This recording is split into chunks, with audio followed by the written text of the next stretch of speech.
As you might have been aware, that under the African Union, the chairperson of the African Union launched a 1 million campaign that was concluded in 2021.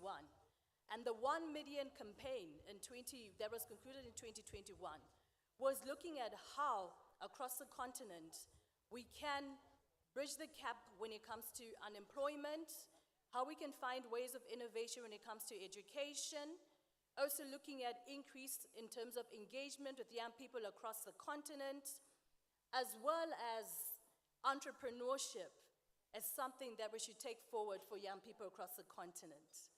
Now when it comes to the 1 million next mile, it's very exciting as we look to roll this out and launch this.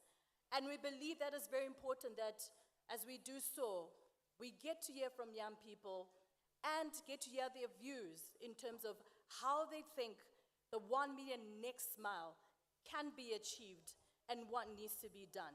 So do help me to welcome my colleague, Ms. Janice Kumalo, who will be joining me as we get to read through the profiles of the panelists that will be addressing this in this session today. Thank you.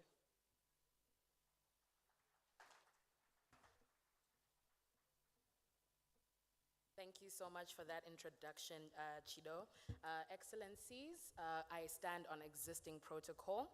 As Chido mentioned, we are going to be beginning this intergenerational dialogue, and I will begin by introducing a video that's called the Aisha video, which focuses on the 1 million next level presentation. So please, could I ask the tech team to please cue up the video.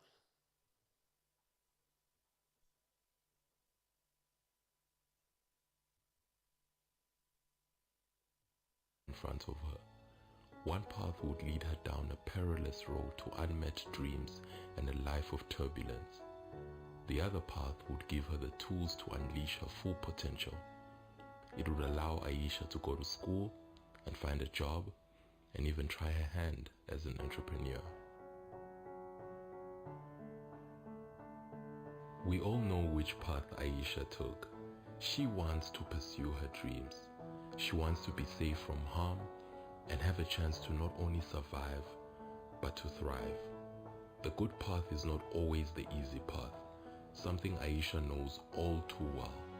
In 2020, she experienced the effects of COVID-19. Her schooling was disrupted.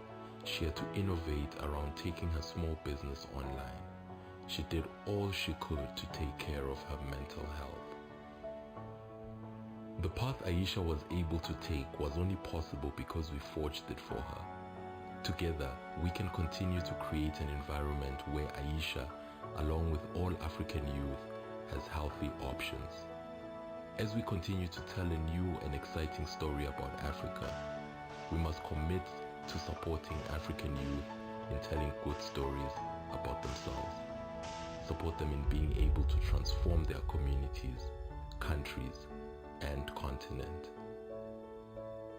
As we accelerate our efforts, we must recommit to this path. The implementation of 1 million by 2021 has taught us a few things on how to move ahead.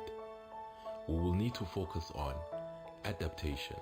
The next level should adapt to the changes in society due to the COVID-19 pandemic. Sustained partner engagement.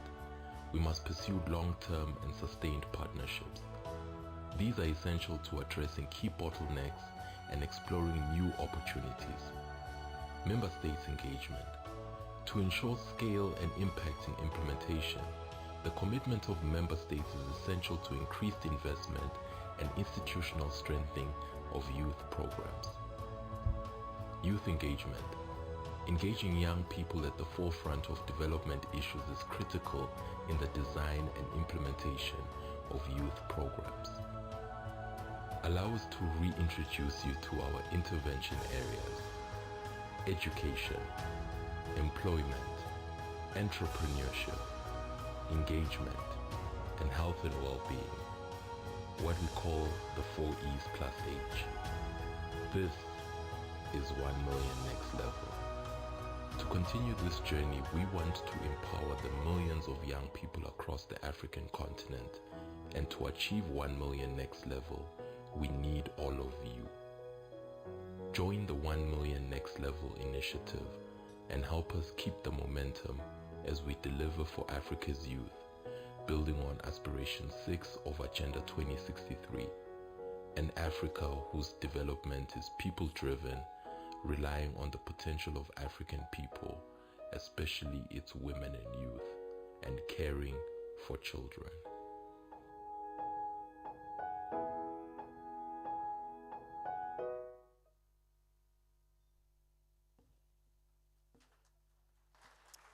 Thank you very much. And as you've seen and as you have heard, that we're constantly talking about Agenda 2063, Aspiration 6, because indeed, we are relying on the potential of our young people to build the Africa that we want. And now I'd like to call upon one of my colleagues, a lady who has been driving impact when it comes to the 1 Million 2021 campaign, as well as moving on to the 1 Million Next Level campaign, and indeed she'll give us a summary to what is to come for the 1 Million Next Level campaign. And I'll read briefly on her bio. Ms. Prudence Ngwenya, the Acting Director for Women, Gender and Youth Directorate.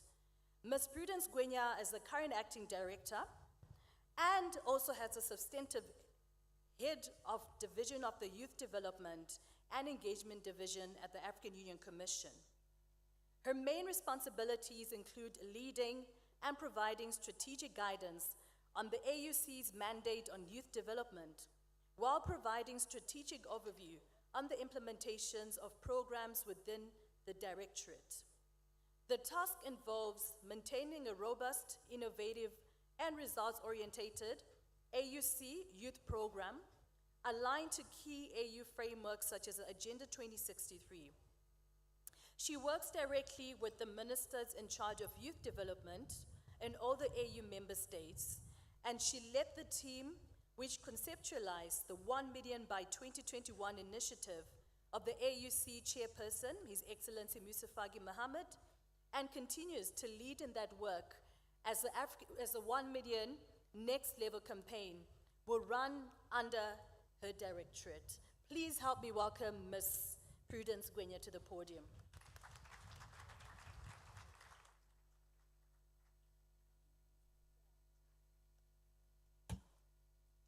Thank you very much, Youth Envoy, for that introduction. Very illustrious and very generous of you. I stand on all existing protocol. As already introduced, my name is Prudence Ngwenya from Eswatini, the beautiful kingdom of Eswatini. Thank you very much. I'm really challenged. Just briefly to introduce the 1 Million Next Level.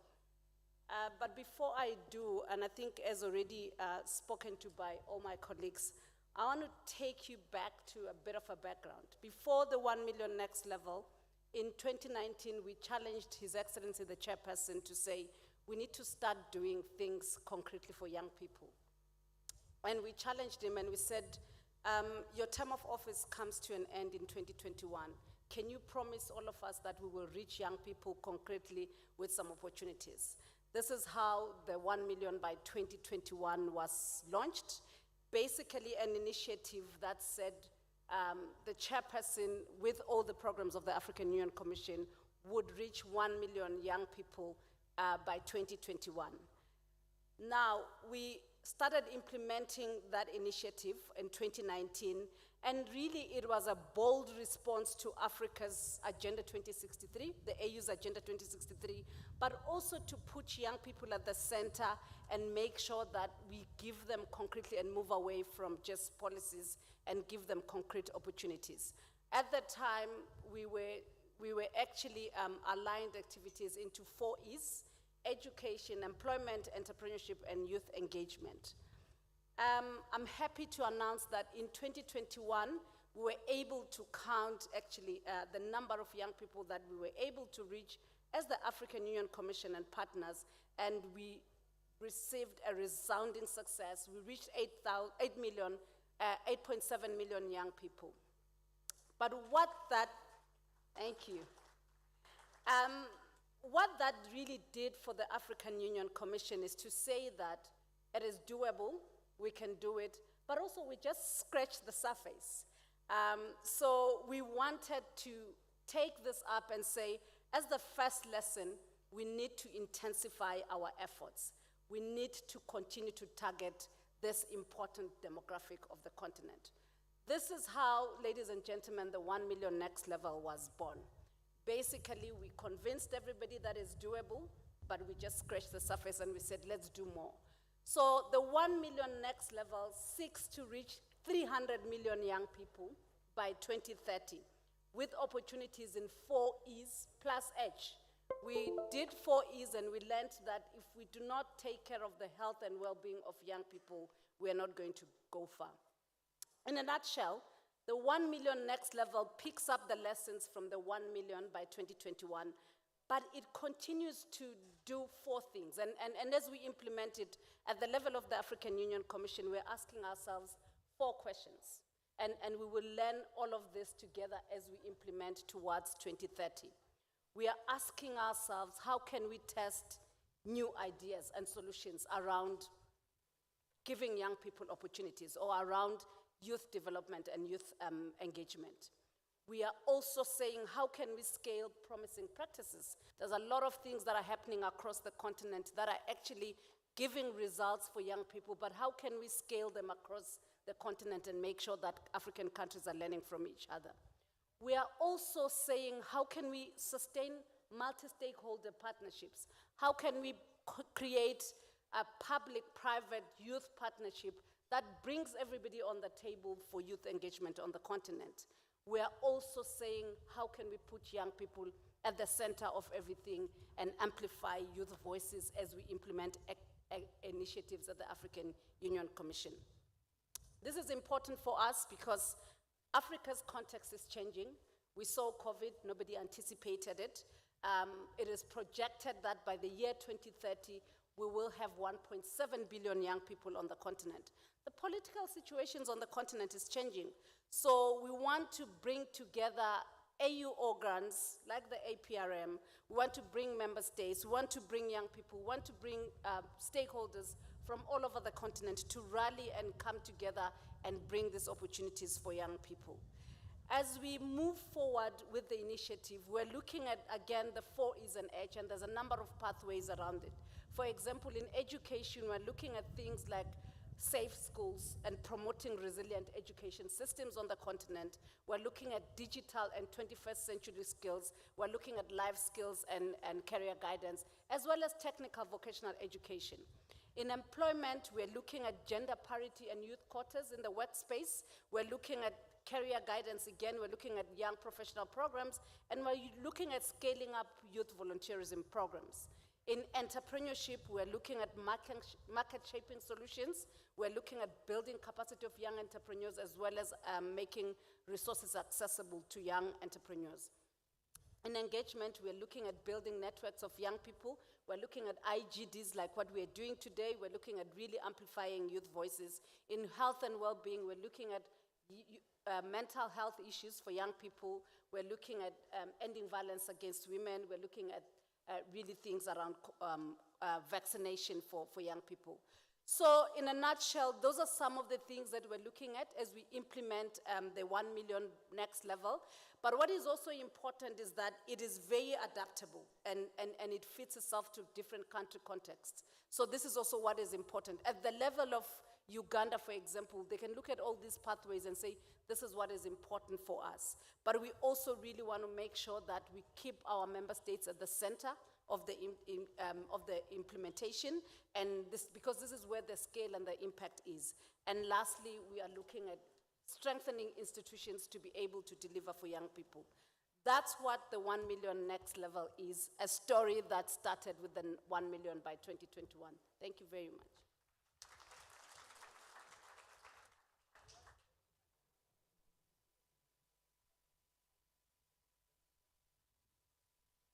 Thank you so much for that, Madam Acting Director, for preparing and laying the foundation for the next conversation that's coming up. I would like to introduce our next speaker, but before I do so, I want to ensure everyone is aware of the question that they will be answering. The question is, how does the 1 million next level how can it be achieved from the perspective of either an implementer, a partner, or in this case, a young person? Now, allow me to introduce Ms. Patrita Paul. Patrita Paul is an African Union Commission Youth Advisory Council member from the Office of the UAU Youth Envoy. She is a renowned youth, gender, and health advocate, a UNICEF Tanzania influencer for promotion of children's rights, as well as holds a BA in International Relations from the University of Dodoma. It is my pleasure to welcome you here, Patrita Paul.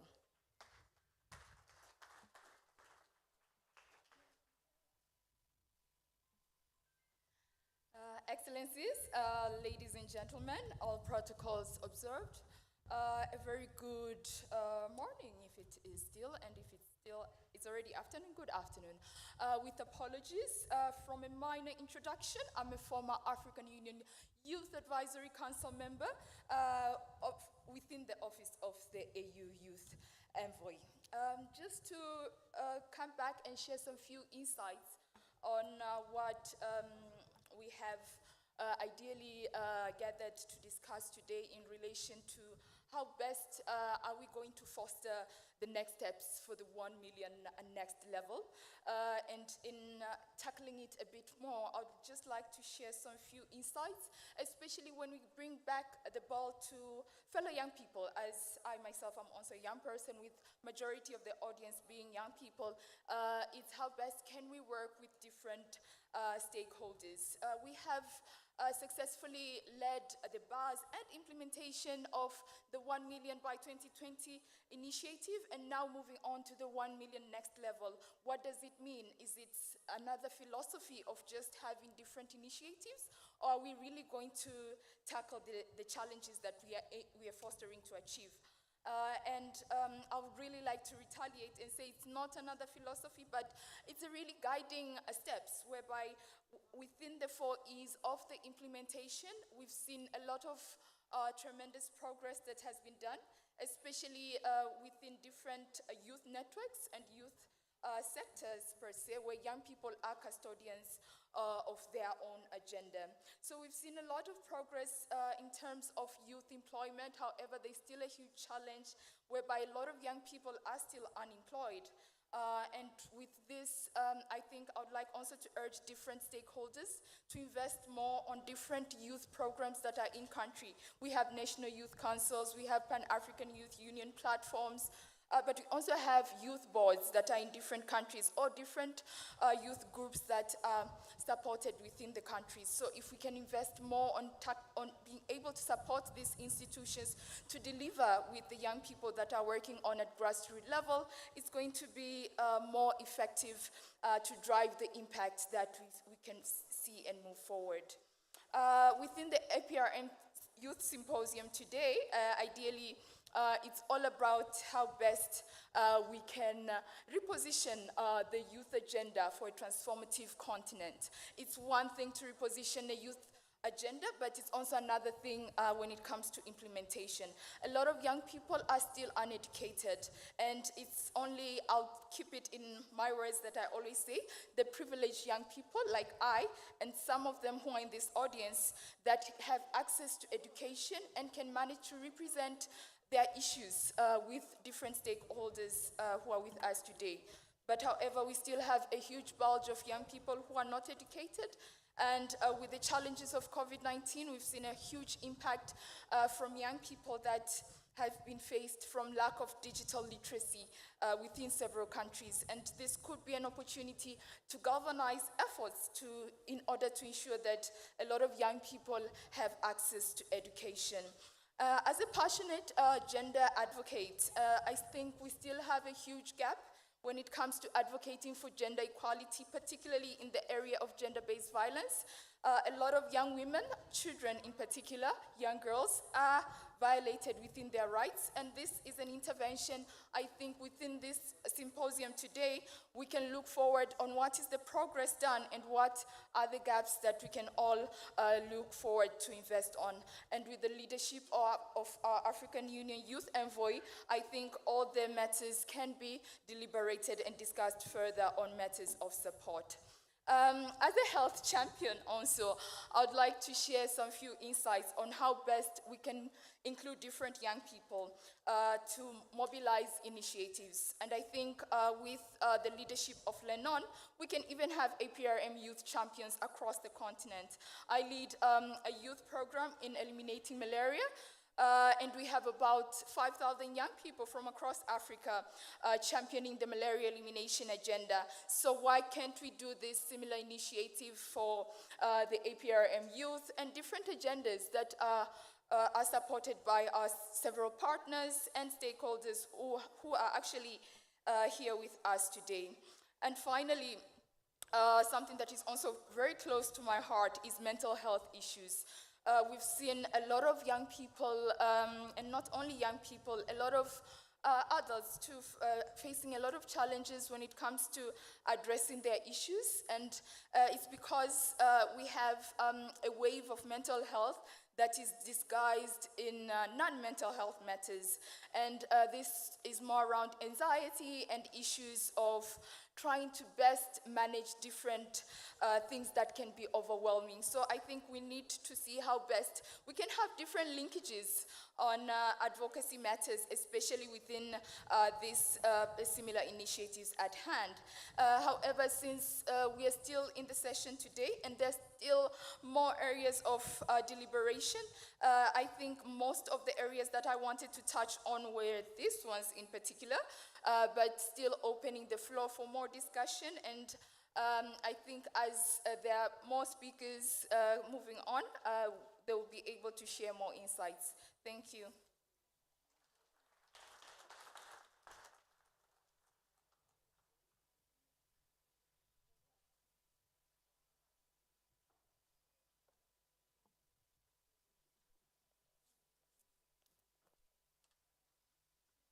Thank you so much for ensuring that we're keeping up with COVID protocols.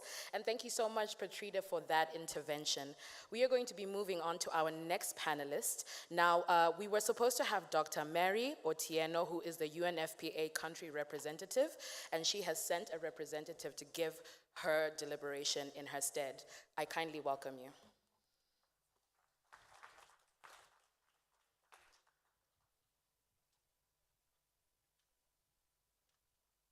Thank you very much. I welcome all delegates and protocols observed.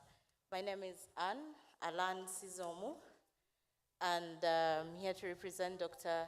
Mary Otieno, who unfortunately had an emergency and could not make it this morning.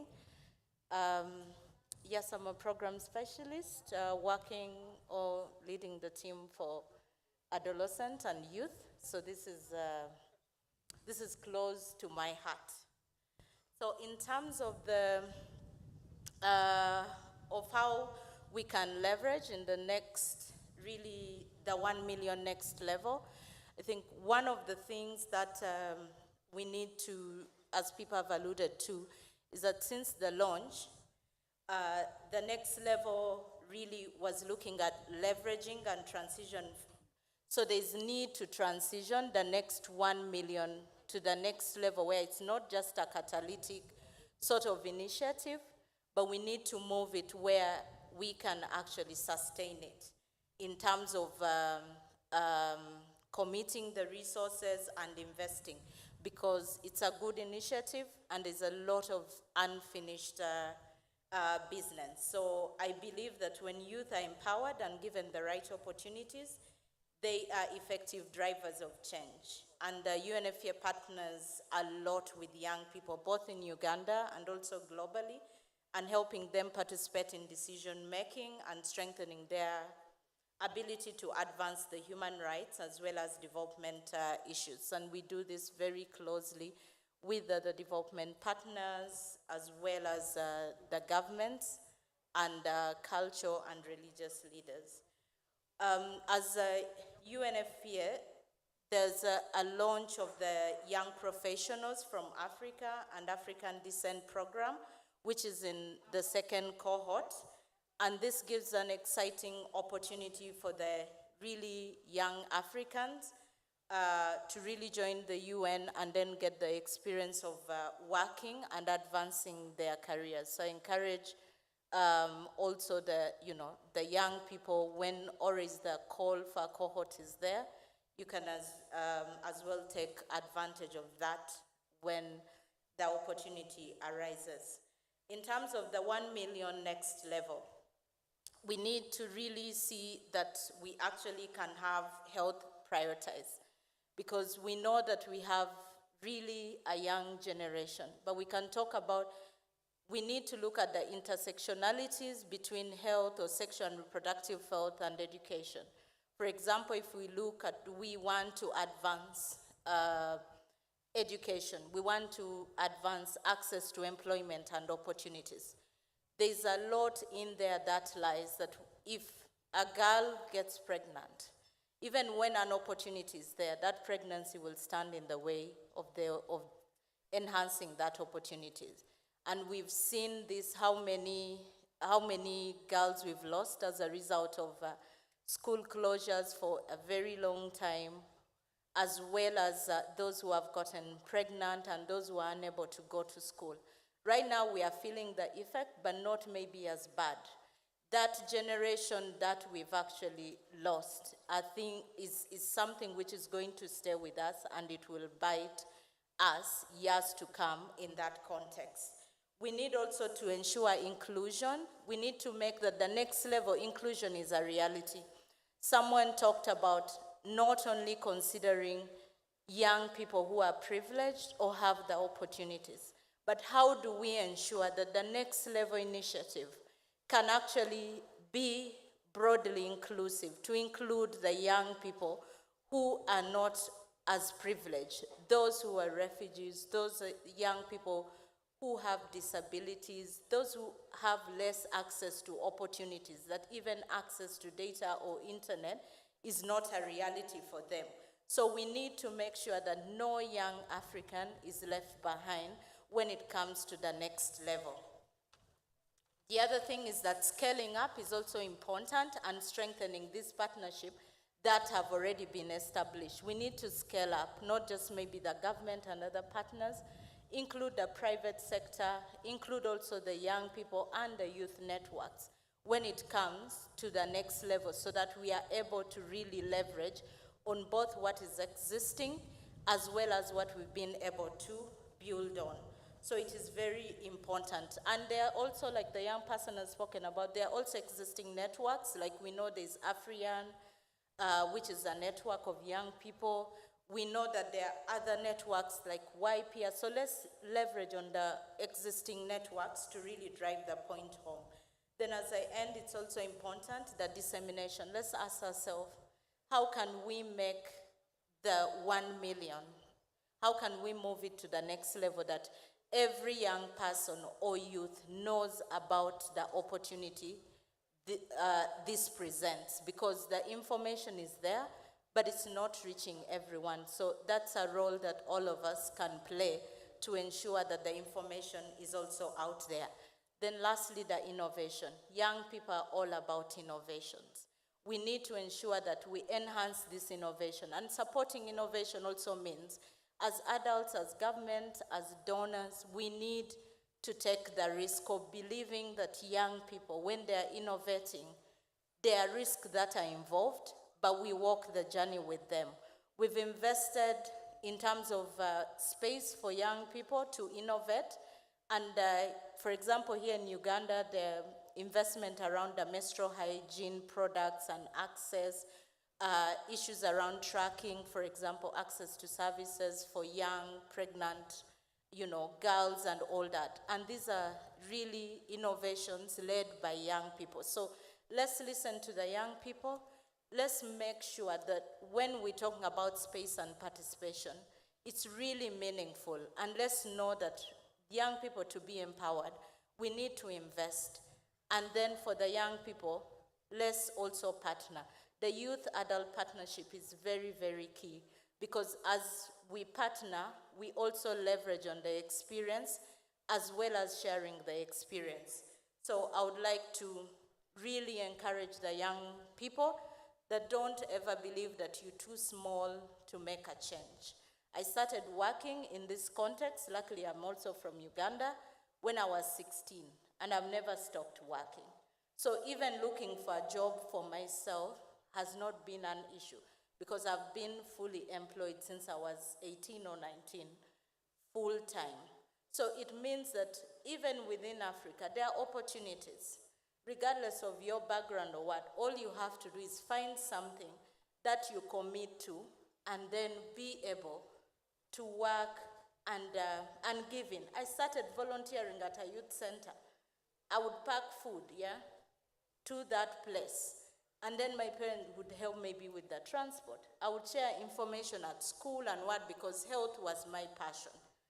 And within that, I've studied, I've worked, and within that context, I've been able to pay for my tuition up to now when I'm, 2 years ago joined the UN. So it means that regardless of where you are, there are also opportunities within Africa. But how do we strategize and be in places and share this knowledge where we are able to?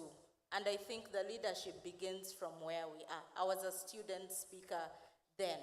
I didn't join the National Youth Council, but I had always friends, and we would always leverage on terms of sharing the knowledge within our context and what we are passionate about.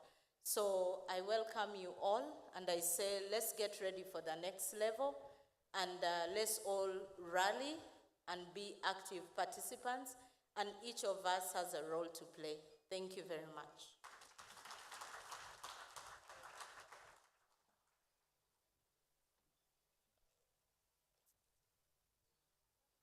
Thank you so much, and what an important intervention, because what is more important than partnerships? And that's really going to be integral into when we move into the next level. Now, allow me to now give the floor to Mr. Sam Ogwal, who is part of the National Youth Council for Uganda. I'm sure that's going to get a very loud applause. Over to you, Mr. Sam.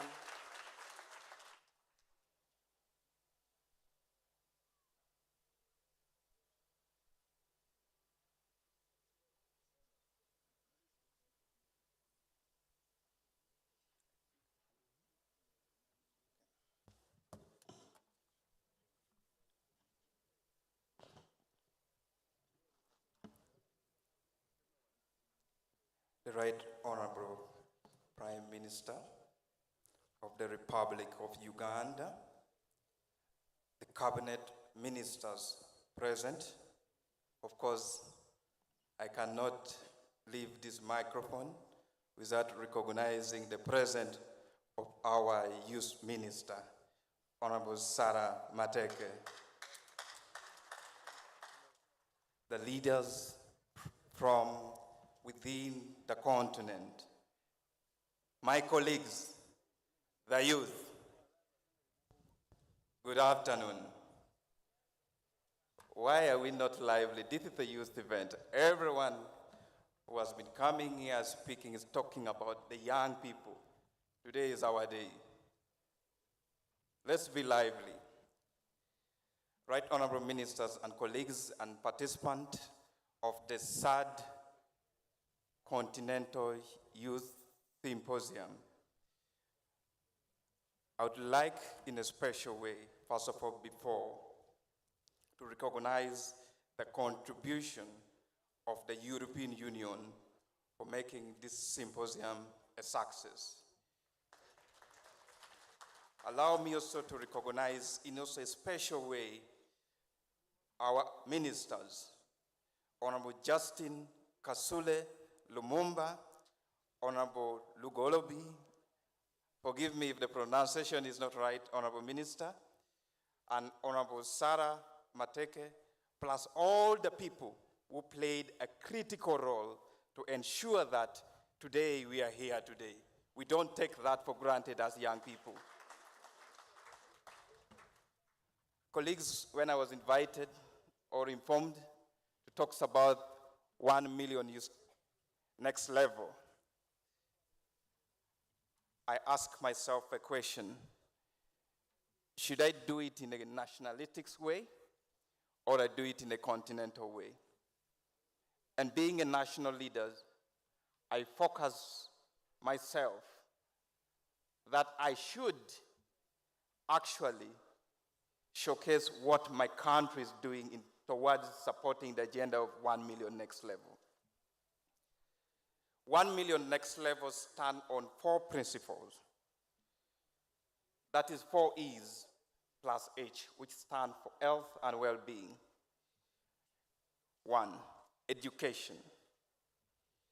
Education remains a primary ingredient towards the human capital development of the young people and the citizens in Africa. In Uganda, since the NRM government joined power, they immediately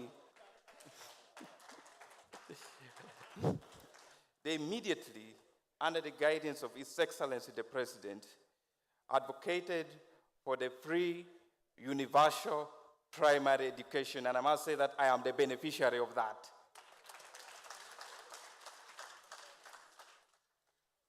As time goes on, there were challenges regarding access to secondary education by underprivileged people, mostly the young people. And the government decided to introduce what we call the universal secondary education, which is being implemented in most of the institutions, government institutions, and private schools.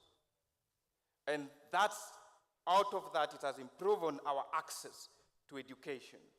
But of course, there are certain issues that we need to look into. One of them, the quality, and what is causing the high level of the majority of the young people from within the rural areas not proceeding with their education. That's the question, maybe should be a policy discussion that our government might need to look into. But otherwise, when it comes to 1 million next level towards championing education, Uganda has been putting young people at the forefront.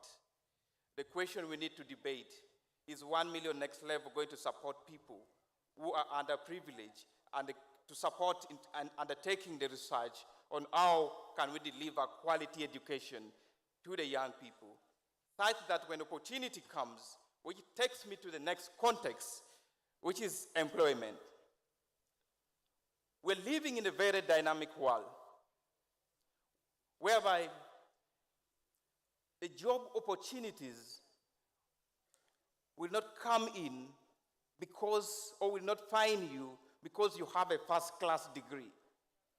The job is changing the trend to what can you provide or what can you bring on the table. And that's the biggest thing. So education and employment play a synergy for us, the young people, to be productive and support the development of our country, but also not only that, the progressive development of the continent as well. Engagement. Colleagues, I must inform you that the country you are in today has one of the most vibrant engagement framework for the young people. It starts from the institution that I come from, and that is the National Youth Council, which has over 630,000 youth leaders who are members in this country. Very unique. That means that our government is willing to provide spaces for the young people. But the challenges could be there. That are the voices of these young people being heard? Are they being taken serious? Are they being taken into consideration? That's the debate. But when it comes to engagement, we have one of the most vibrant youth participation framework in the continent. And by doing that, it has produced many key people into the decision-making process. That means that we are not just talking of 1 million next level today. We have already been inside the 1 million next level, and the agenda should only be how can we expand and make it more inclusive for the opportunities that are available within the continent to reach to the local wananchi from the rural areas within our country. And that task goes to our continental brothers and sisters, and not only that, to our government on how we can support the continent to ensure that some of these opportunities they are talking about under 1 million next level avail to our young people. Without wasting time, as the country, we are facing some few challenges.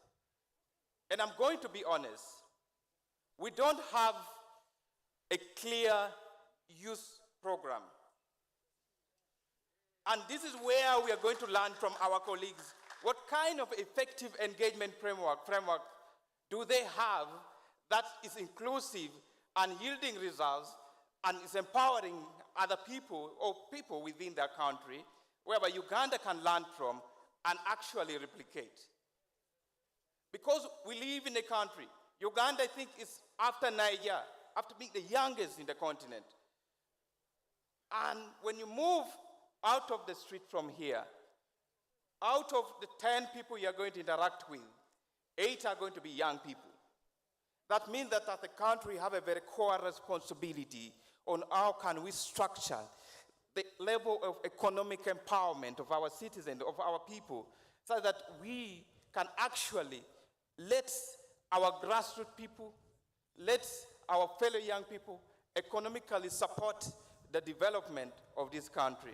For that, I urge government that the Youth Council has been pushing with the ministry to ensure that we have the youth-led economic empowerment initiatives where young people are attached to, where young people are able to participate. Of course, that doesn't mean that we don't have other initiatives. Government has tried with its level best to come with programs, for instance, like the parish development model, where the young people are allocated 30% of the fund that goes to the parish. We really appreciate that. But we also urge government to take it up and ensure that we have specific programs that support the youth innovation, that can create job opportunities for the young people, the youth in the creative sectors, and all other sectors. Colleagues, allow me to end here. Otherwise, thank you very much. Thank you, my senior leaders. Thank you, Janice. God bless you.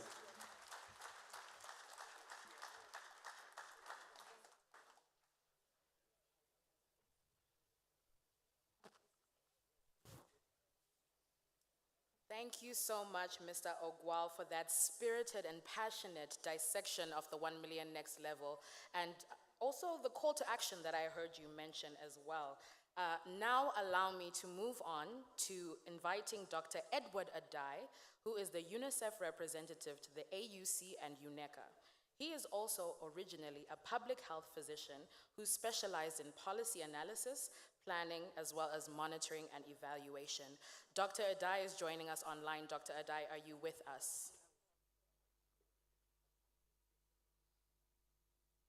Thank you very much, Janice, for the opportunity to interact with you virtually. I would have loved to be there, but unfortunately I was constrained and could not participate. Janice, can you hear me? Yes, we can. Please proceed. Thank you very much, Janice, and good afternoon, good day, good morning, depending on where you are. And honorable ministers, ladies and gentlemen, and my friends, young people, let me rest on all existing protocols to say a few words at this very important meeting. I feel that I've lost out on the meeting, but I'll use this opportunity to engage with you virtually. I'd just like to use this time to do two things. One is to acknowledge and thank the African Union Commission for the 4Es+H as a framework for taking forward the 1 million next level. And secondly, honorable ministers, I would like to speak to my young friends and brothers and sisters. So on the first part, the 4Es+H for me provides us with a palpable vision and an action for transforming our continent. It's a fairly robust strategy, as I have seen it, for creating a system that brings hope leverages the agency of young people and prepares them to take over from us. Because what we know is that we took over from our parents and the younger people will take over from us. It's a conveyor belt. So congratulations to the African Union for articulating it, and you've heard quite a bit from other colleagues on some of the constraints. But I'd like to talk about the opportunities. And in talking about the opportunities, I'd like to articulate that we need to focus on 5 things as we look into making the 1 million next level the successor of the 1 million by 2021 a reality. We need to move from talk to action. And 1 million by 2021 galvanized all of us to move from talk to action. The basis for me is what I call our collective impact. How do we leverage opportunities? And in doing so, I'd like to invite all of us to buy into it and to have a shared vision. The Bible says, without vision, my people perish. We need a shared vision around 1 million next level. The second thing I'd like to say is that we need to coalesce around it and hold ourselves mutually accountable for the targets. Without accountability, we have a ritual ring dance. We cannot make an impact. So I'm asking our young people to work with us, to hold ourselves mutually accountable, drawing on our comparative advantages. Third, we need to begin to align our work towards the vision of 1 million by 2021. We need to have mutually reinforcing activities. We understand the road is long, but it's a journey we must take. We must take it collectively. We need mutually reinforcing activities. It's one thing to set a target to achieve 1 million next level, reaching 300 million is another thing to align your actions towards that target. So let's align our work. Let's all make a contribution. Each of us can make a contribution to the initiative. So I call on all of us to roll our sleeves.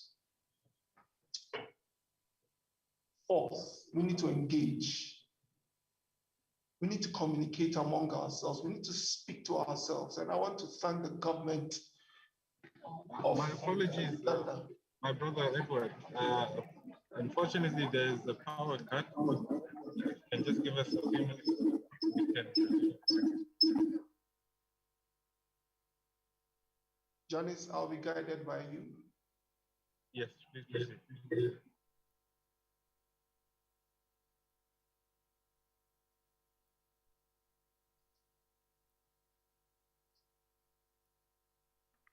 Please proceed.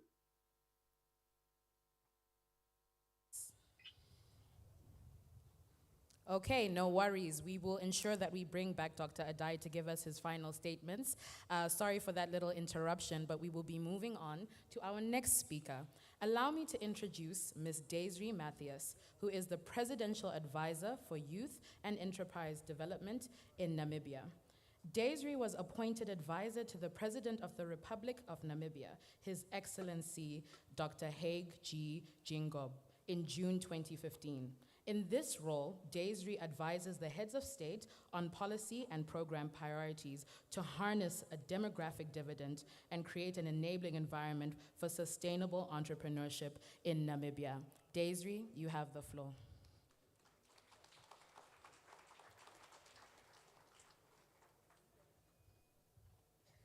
Thank you very much, Madam Moderator, the Right Honorable Prime Minister, our host of Uganda, Honorable Cabinet Ministers of Uganda and APRM member states, AU member states, Your Excellencies, members of the Diplomatic Corps, honorable members of Parliament, fellow young leaders from across the continent, permit me to stand in the protocol that is established and to say thank you very much for extending this invitation and for having me.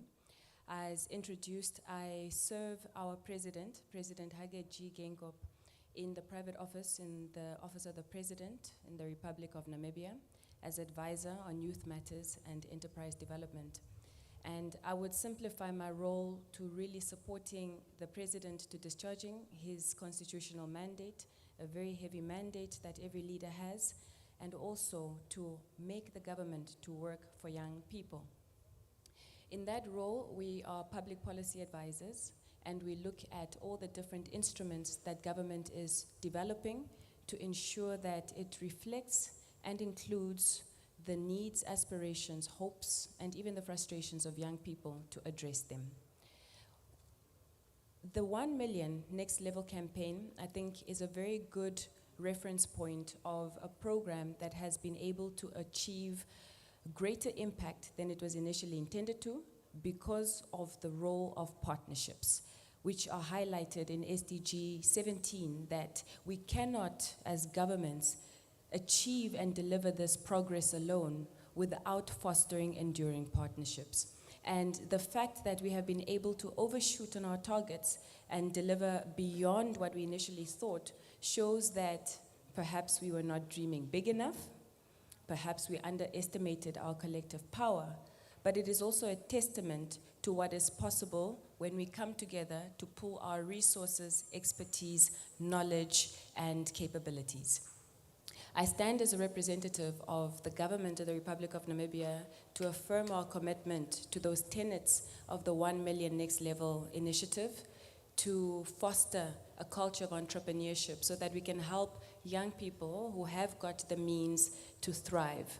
Also to continue engaging young people so that we ensure that their voices and views are mainstreamed into public policy instruments and that there is a level of accountability and co-leadership, even at government and across civil and private sector levels. To foster education that works for young people in the dispensation that we have of the 4IR and now the 5IR, we recognize as governments that failure to equip young people with the skills that they need to compete in the 21st century is only going to regress the gains that we have been making and exacerbate inequalities. We have to be able to upskill, reskill, and capacitate young people in order for them to compete in this dispensation, where we are not only going to compete for jobs at the national level, but regionally and continentally as borders become more translucent. We are also committed to climate change and harnessing the collective power of young people as green climate change activists to ensure that we put a demand and hold our leaders accountable and take the necessary actions in order for us to preserve our natural environment and ensure that there is sustainability for generations to come. Finally, I think buttressed by the effects of COVID-19 is health and welfare, which we have seen has had a disproportionate impact on, yes, young and old, but predominantly young people, social distress, social ills, mental health challenges, but all of this really rooted because of a lack of economic opportunities, a lack of opportunity to sustain livelihoods. In this light, I would like to extend the invitation to my colleagues at the Aprm that Namibia is ready to model the 1 million Next Level campaign initiative so that we can cascade it into our national programs and ensure that we replicate the models that work. Thank you very much for your attention.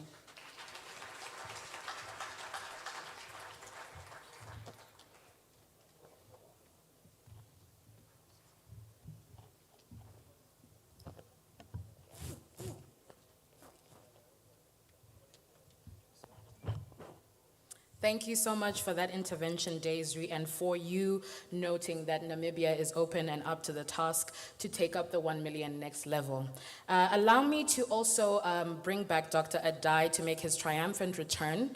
Hopefully you are now back on board with us. Dr. Adai, are you online? Thank you, Janice. Yes, I'm online. Can you hear me? Yes, we can. Over to you. Yeah, thanks for the opportunity to come again. I'd like to make a segue to the second part of what I wanted to say. The first part on how do we work together for collective impact? How do we convene around 1 million next level? The second part, ladies and gentlemen, with the permission of the ministers, is just to speak to my brothers, sisters, my young people. The world is changing, and that's a fact. Our world 30, 40 years ago would be different from your world 30 years from now. So if you really want to lead and take us into Agenda 2063, which is a vision that was articulated some time back for you, you need to do three things. You need to be resilient, you need to be agile, and you need to be differentiated. And I'll leave you with 4 A's. These are 4 A's we've been all working on for some time now with Africa Union. The first A is aptitude. You need to learn, you need to continue learning. Today, learning must be lifelong. You need to learn. Second, you need to have the attitude, a can-do attitude, a solutions-focused attitude. Third, you need to be aware of your environment. You need to understand what is changing so that you remain relevant. And lastly, you need to be accountable to yourselves, to your families, but also to the work that you do. You can't always hold people accountable. You need to hold yourselves accountable. So I'll leave you with the 4 A's. And I think the 4 A's will take you on a journey of becoming a resilient and agile and a differentiated young person that, in my view, can take us into Agenda 2063. I conclude by reinforcing UNICEF and GenU's commitment to the implementation and the delivery of results at scale for the 1 million next level. And I want to thank you for the opportunity to get a second chance to conclude my remarks. Thank you very much, Janice. Over to you. Thank you so much, Dr. Adai, for your return and for your remarks. I think you noted that the world we're living in today is definitely changing, and the 1 million next level, if anything, is a transformation tool for the young people. Now, allow me to introduce, as for our closing, Honorable Sarah Mateke Nyirabashitsi, who is the Minister of State for Children and Youth Affairs.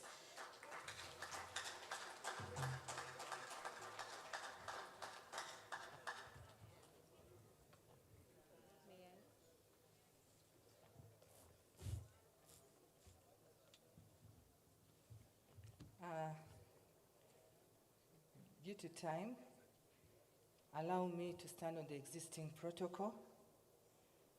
But on a special note, let me recognize the Right Honorable Prime Minister who is here with us and other dignitaries that are here. I want to thank AU, African Union, which has spearheaded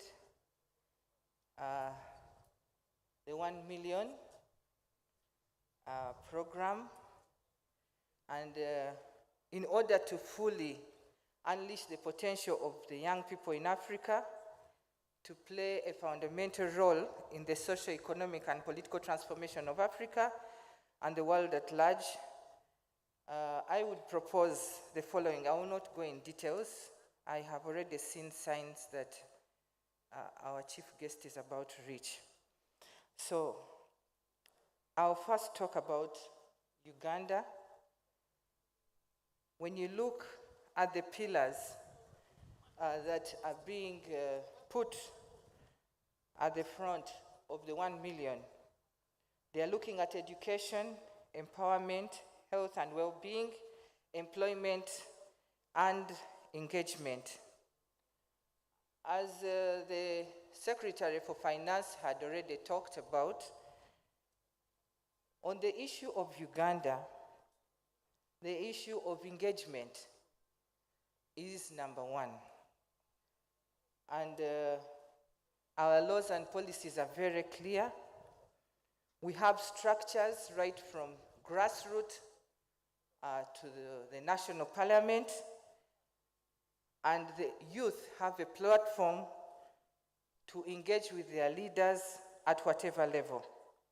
And this has helped us to address or to make sure that we put them in most of the programs of government. And when we go to empowerment, yes, my friend said there is no specific program for youth, but it is there. We have been having the Youth Livelihood Program, and, and for sure we are planning for that. It is coming.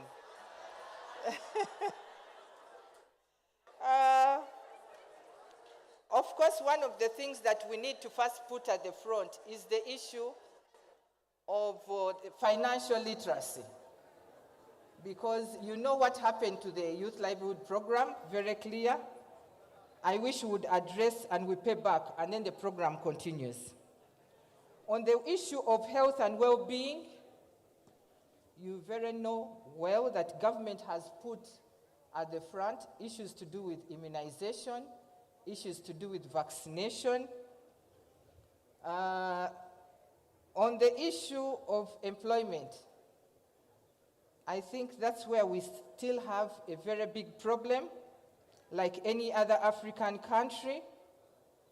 But one of the things I would like to mention is that the 1 million project, we have been doing a lot, but we have not been putting our information or writing down our information, because we have supported very many people in education, but we do not put it down.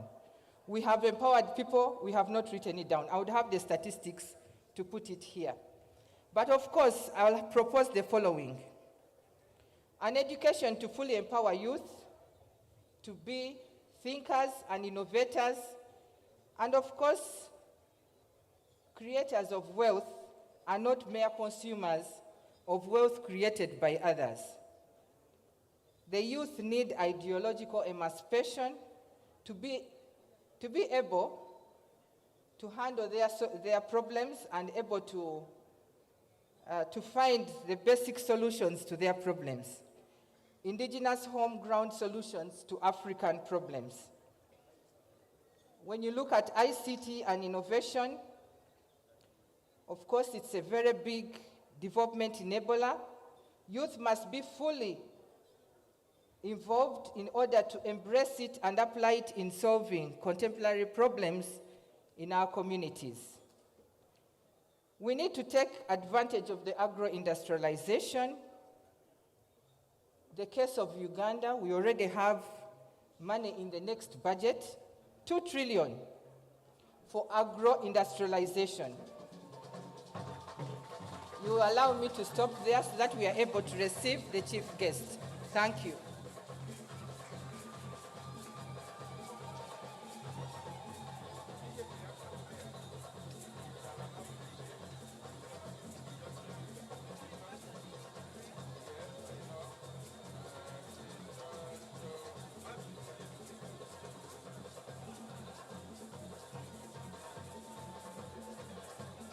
We all rise, ladies and gentlemen, as we welcome His Excellency, the President of the Republic of Uganda.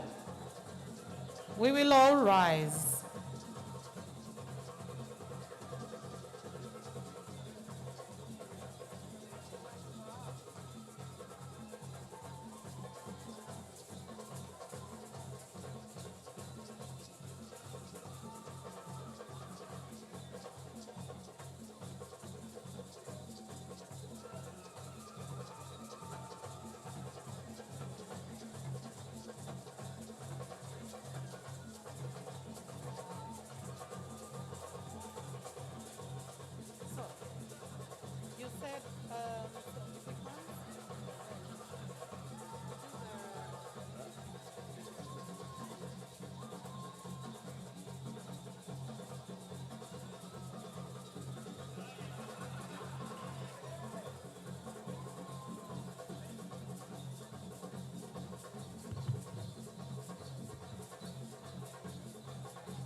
we will have the anthems, starting with the Uganda national anthems.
have a prayer led by Kichoncho Brenda from the National Youth Council.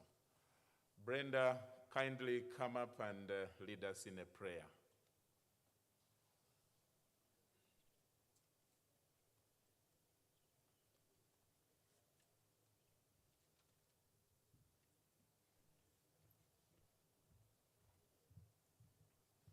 Let's pray. Almighty God, creator of the universe and source of all civil authority, we acknowledge your majesty and thank you for the responsibility which you have entrusted with us to direct and orient the governance of youth for common good and benefit of all of us. Almighty God, we thank you for bringing us together and bringing this meeting together. We grant you beseech ahead that we deliberate on issues before us. Your divine wisdom will guide our counsels, that whatever we discuss, we may, and let your will, welfare of the youth be done, to glory of your holy name. We pray. Amen. Together, can we say amen? Thank you very much, Brenda, for leading us in the prayer. May I request all of us to have their seat. Your Excellency, we warmly welcome you to this third Aprm Youth Continental Symposium that started yesterday with the arrival of different delegates, the dignitaries to this country, to Munyonyo Commonwealth Peak Resort here. Before you, Your Excellency, we have the Honorable Prime Minister, we have ministers in your government, we have different dignitaries, we have members from the AU, members from the Aprm Secretariat, we have delegations from the European Union, we have many youth representatives from within Uganda and from around Africa, from the countries participating in the Aprm. We have people discussions. We have youth leaders, youth boards, youth committees. We have youth MPs. We have youth in business, religious organizations and NGOs. We have development partners. Many of them are all here. This conference is going to run for 4 days up to Friday, and we have already had a lot of discussions. We are soon going to invite the Sector Minister for Youth, Sarah, but Your Excellency, I'm working together with a colleague, Mildred Tuhaise. Allow me to invite Mildred to come and run us very briefly to introduce you to some of the issues that have been discussed as we were awaiting your arrival here. And then we will invite the minister to take over from there. Otherwise, you're most welcome, Your Excellency. The youth are very excited to see you and to see that you're very actively leading and championing solutions and discussions to find, solutions to their problems. Mildred, you're most welcome. Thank you very much, Charles. You had to adjust that knowing that I'm more down to earth than yourself. All protocol observed, and we do welcome you, Your Excellency. Thank you so much. Just before you arrived, briefly, we heard an engagement and discussion.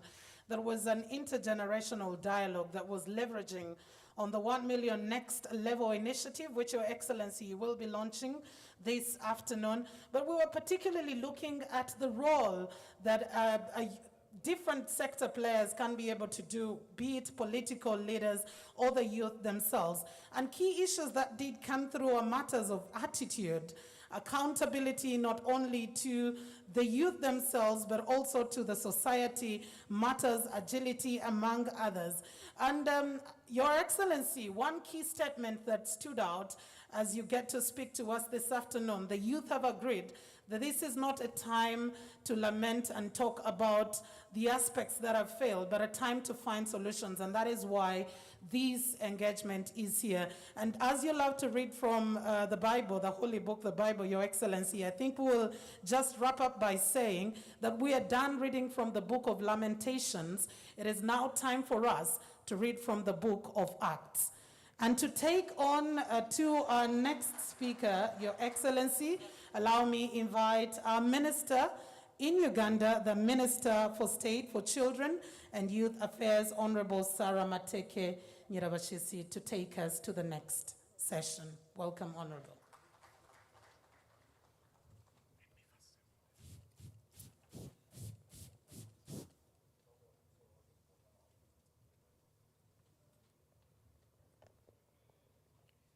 Your Excellency, the President of the Republic of Uganda, the Right Honorable Prime Minister of the Republic of Uganda, the Right Honorable former Secretary General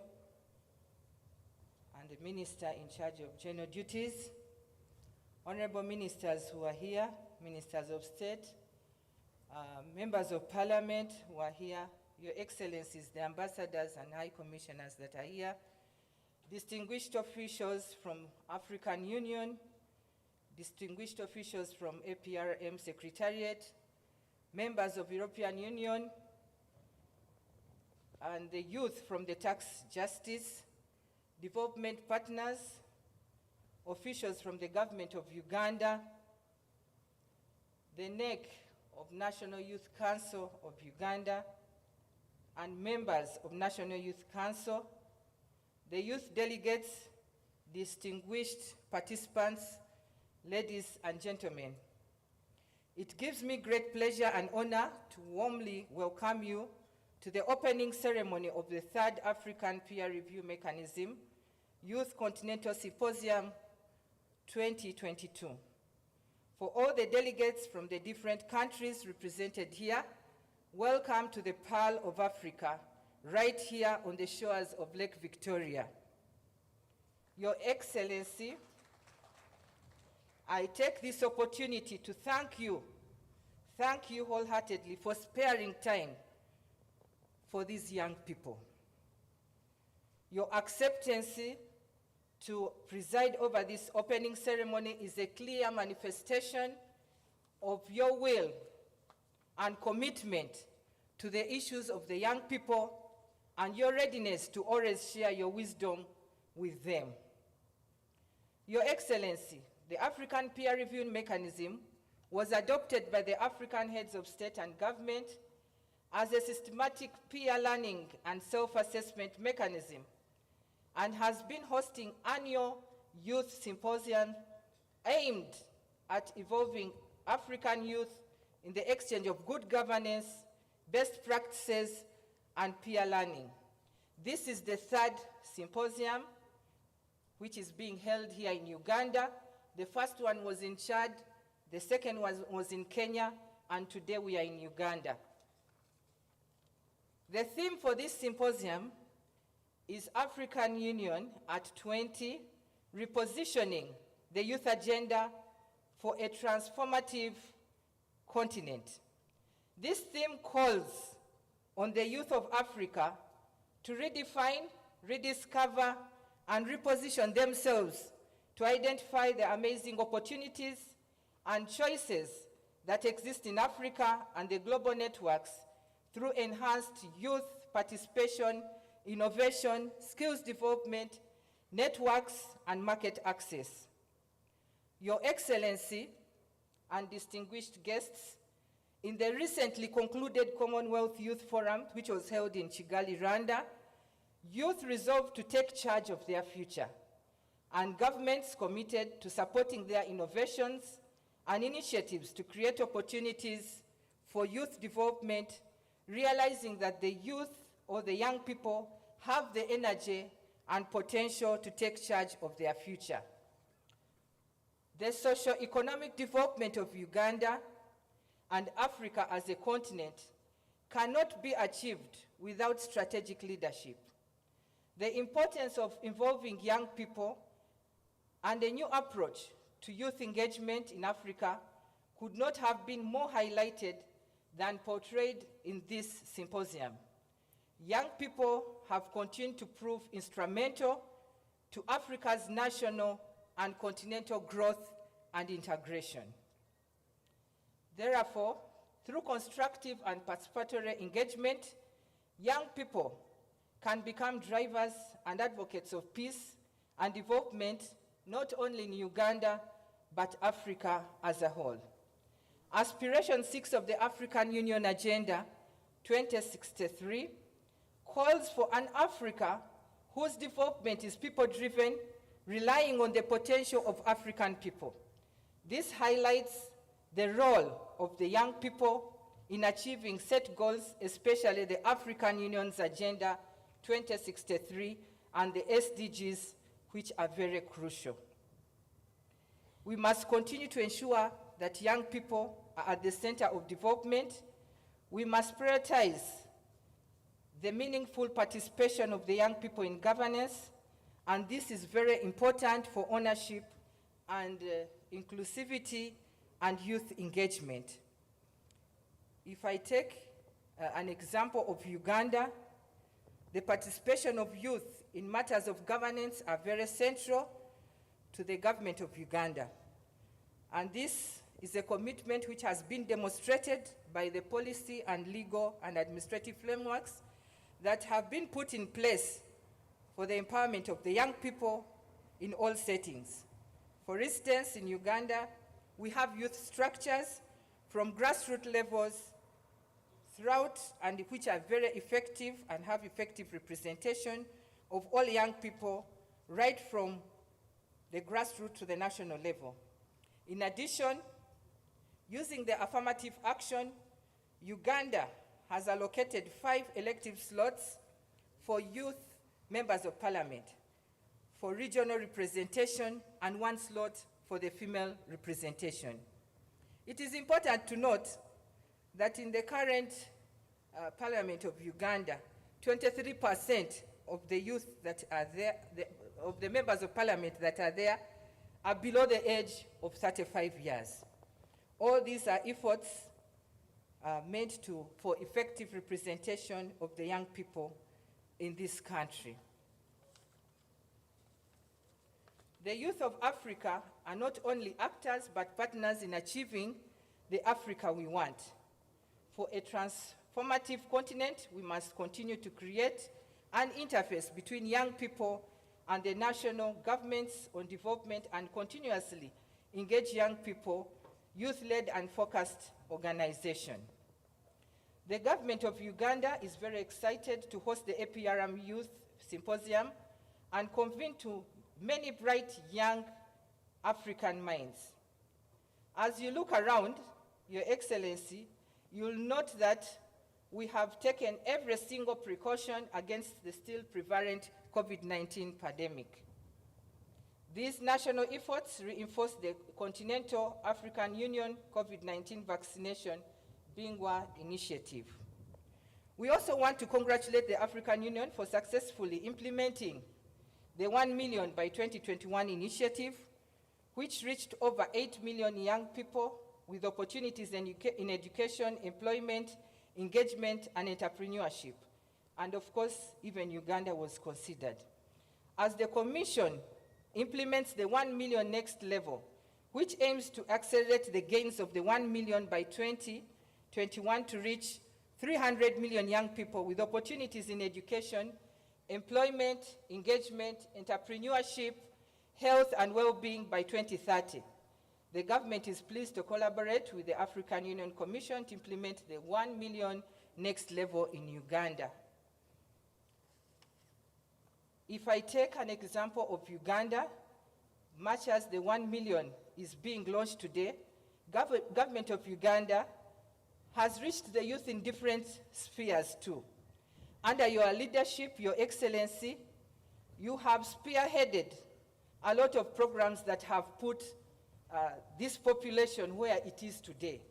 Why we say that in Uganda, the population of the young people, 68% are the young people it is because of the wise leadership of His Excellency, the President of Uganda.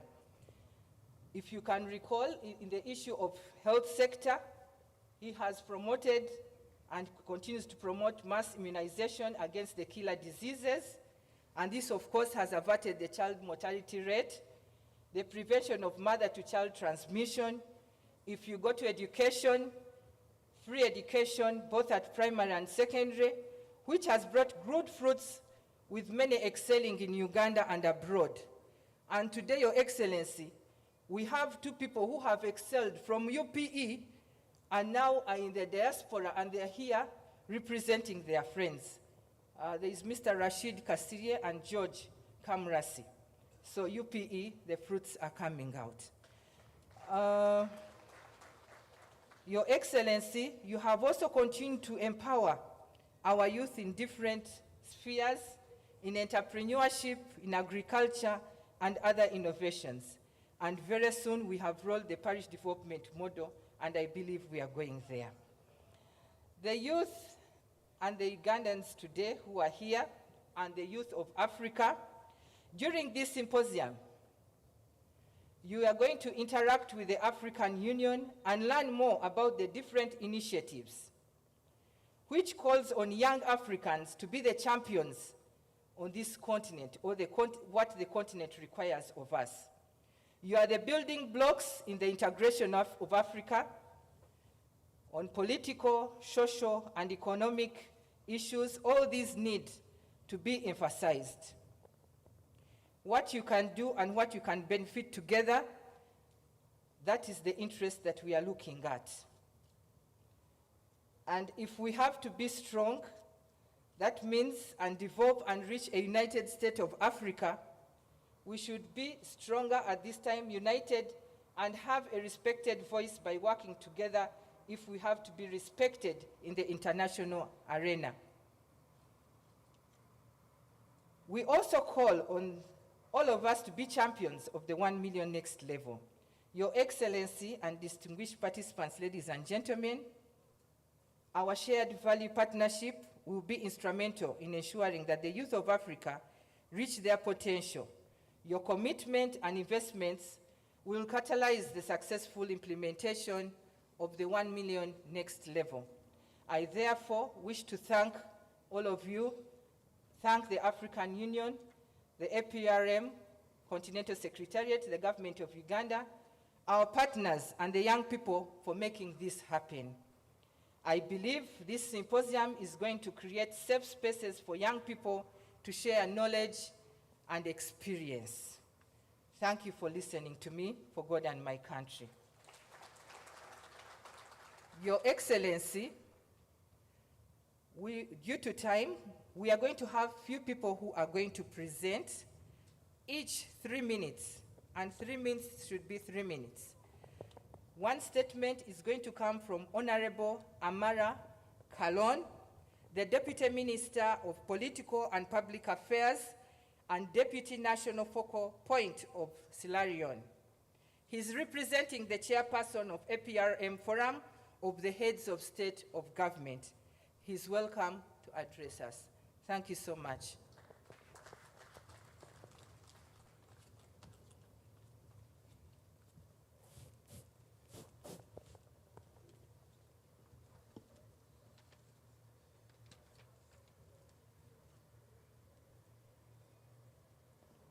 Your Excellency, Yoweri Kaguta Museveni, President of the Republic of Uganda.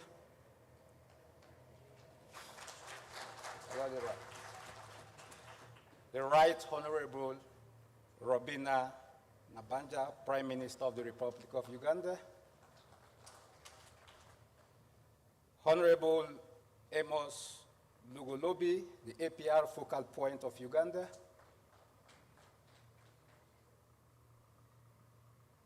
The CEO of the APRM Secretariat, Professor Eddie Maloka, Your Excellencies, colleague ministers here present, ambassadors, heads of delegation, members of parliament, colleague young people, Distinguished participants, ladies and gentlemen, allow me to stand on the existing protocols. Your Excellency, I bring you all greetings from His Excellency retired Brigadier Julius Maada Wonibio, President of the Republic of Sierra Leone and Chairperson of the Aprm Forum of Head of State and Government, and also from Honorable Ambassador Mohamed Fodeyum Kela, Chairperson of the Aprm Committee of Focal Points, and from the people of Sierra Leone.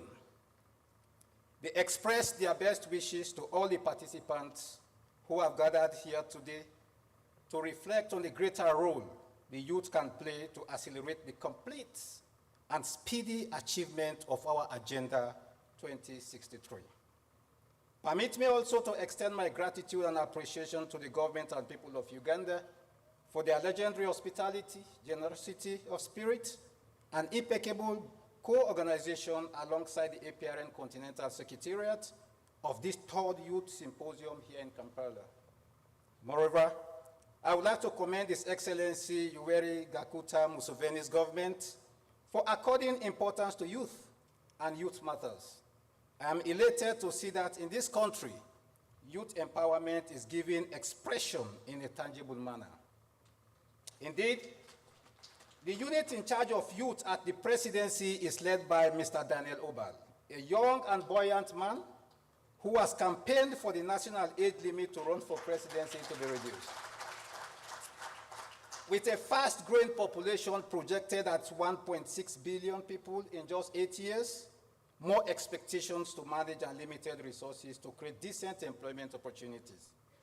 Africa needs to find permanent solutions to the ills the youth are harried by, whether these are related to climate change, youth employment, violent extremism, or financial illiteracy. The mainstreaming of youth agenda into national development plans and priority is now more than ever necessary.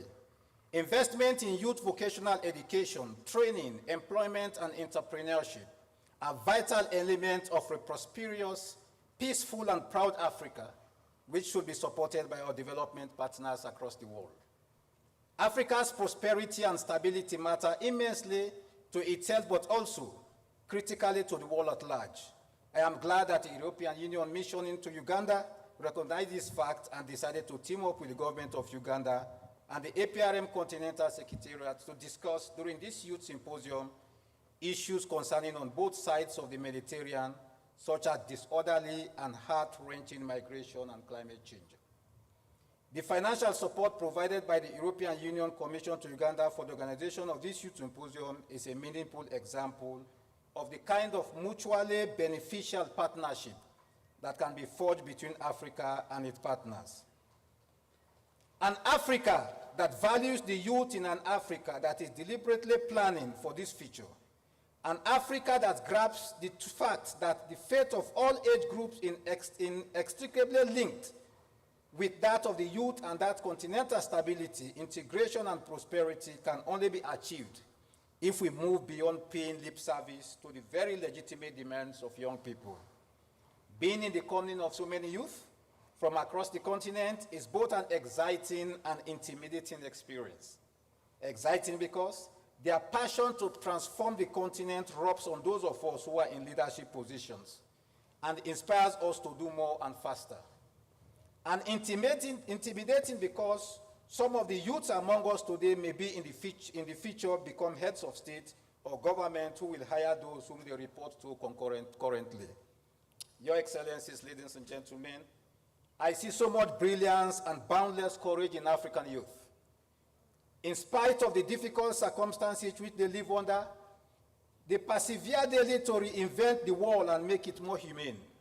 In civil society organizations, in religious organizations, or in startups, youth show us every day the power of networking and strategizing to tackle social challenges.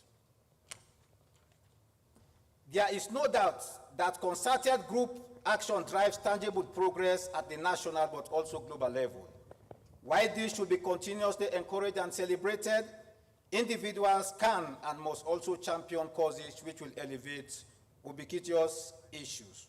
One of Uganda's own, Vanessa Nakati, has demonstrated through her relentless activism the perils of climate change which Africa bears the brunt of. Indeed, in recent years, regular drought, floods, and heat waves have ravaged places such as the Horn of Africa, Beira in Mozambique, and the province of KwaZulu-Natal in South Africa. Though climate change is more of a threat to Africa than other regions, Africans' perspective are seldom presented at international conferences. This needs to change. In COP27, which will be held in Sharm el-Sheikh, Egypt, later this year, will be an unprecedented opportunity for African voices, and especially those of the youth, to present the grim impact of climate change on Africa. African activists need to be more prominent in conversations on climate change for the cogent articulations of our realities as a continent. We elevate the global priority that our plight warrants. In my closing, ladies and gentlemen, I reiterate my thanks to the organizers of this youth symposium. The first two editions held in N'Djamena and Nairobi were action-oriented. Indeed, they concluded with action plans and concrete steps to be taken to create more space for youth to come together and formulate ideas that will up our good governance cadence at the continental level. I hope this third edition will be equally ambitious and adopt outcomes that will advance the interest of the youth on the continent. I thank you for your kind attention.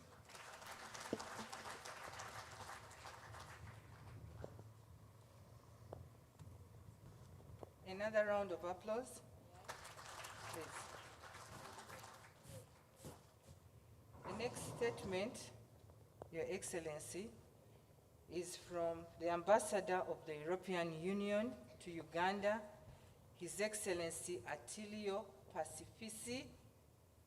Previously, he was a senior advisor for migrations from Africa to the Secretary General of the European Union External Actions Service, and he has worked in several countries in Africa. He's welcome. Thank you.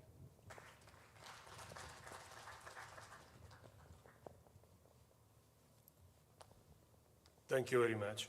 Your Excellency Yoweri Kaguta Museveni, President of the Republic of Uganda, the Right Honorable Rubina Nabanja, Prime Minister of the Republic of Uganda, Honorable Ministers of the Government of Uganda present, the representatives of His Excellency Musa Faki, Chairperson of the African Union Commission, the representative of the African Union, the African Peer Review Mechanism present, in particular the Chief Executive Officer of the African Peer Review Mechanism Secretariat, distinguished guests, ladies and gentlemen. I'm truly honored to be here along with the leaders of the government of Uganda and of the African Union to the third African Peer Review Mechanism Youth Symposium. We all have one common goal here today, to highlight how youth can contribute to development and to achieve the Sustainable Development Goals in Africa. Indeed, we are united in believing that young people should be given a stronger voice and the capacity to influence and steer the future of our societies. Youth have a major role to play. They are eager to learn and to help our societies to find innovative solutions to the many challenges and problems that we face. Youth seek and must be given opportunities, and they are key drivers of social changes. It is said that the future of the world belongs to the youth, and therefore youth must be given a chance to shape the future of the world they will be living in. In Africa, perhaps even more than elsewhere in the world, you have a crucial role to play. This is because of the huge number and growing number of young people in Africa in comparison to the total population. We believe it is crucial to provide youth space to participate in designing the policies that will shape the future of our society and also to implement those policies. Concerning the European Union support to youth participation, we see that youth voices are getting louder and keep gaining audience. We are acutely aware of the need to profit and to build on this momentum, and the European Union is fully committed to supporting young people's participation in decision-making processes. In particular, 2022 is the European Year of Youth, and the first Youth Action Plan in the European Union external relation is being drafted. Last year, we established the first youth sounding board consisting of 25 motivated young people from Africa, the Middle East, Asia, the Pacific, and the Latin America, the Caribbean, as well as from Europe. They will help us create a real, long-lasting change in how the European Union engages with young people in its development cooperation to build a better future, greener, more inclusive, and digital. As highlighted in the European Union Youth Strategy 2019-2027, we need to harness young people's motivation and energy for positive changes. We also want to make sure that stereotypes around gender and age will not hinder young women's participation, as women are essential partners in the development of policies and standards and implementation. At the same time, we recognize the increasing youth participation, that the increasing youth participation does not come without challenges. While an increasing number of young people are finding space to engage and are contributing to shape and develop a public policy, we still have a long way to go. Those participating are still too often from privileged sections of societies. They are well connected and they do not always reflect the diversity of young communities across the continent. On the European Union-Africa Union cooperation on youth, one of the objectives of the Africa Union-European Union partnership is to put youth at the forefront, give them a stronger voice, and include them in shaping our policies for a better future.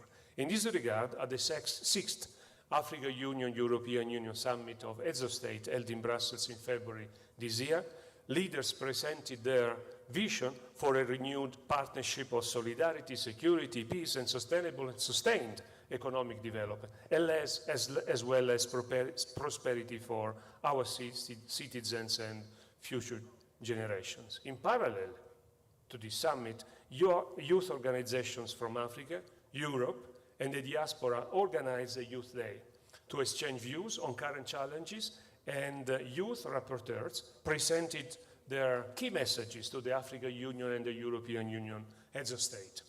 The climate change crisis stood as the biggest concern, and in this regard, I want to recognize the advocacy role that Ugandan's youth environmental activists are playing nationally and internationally.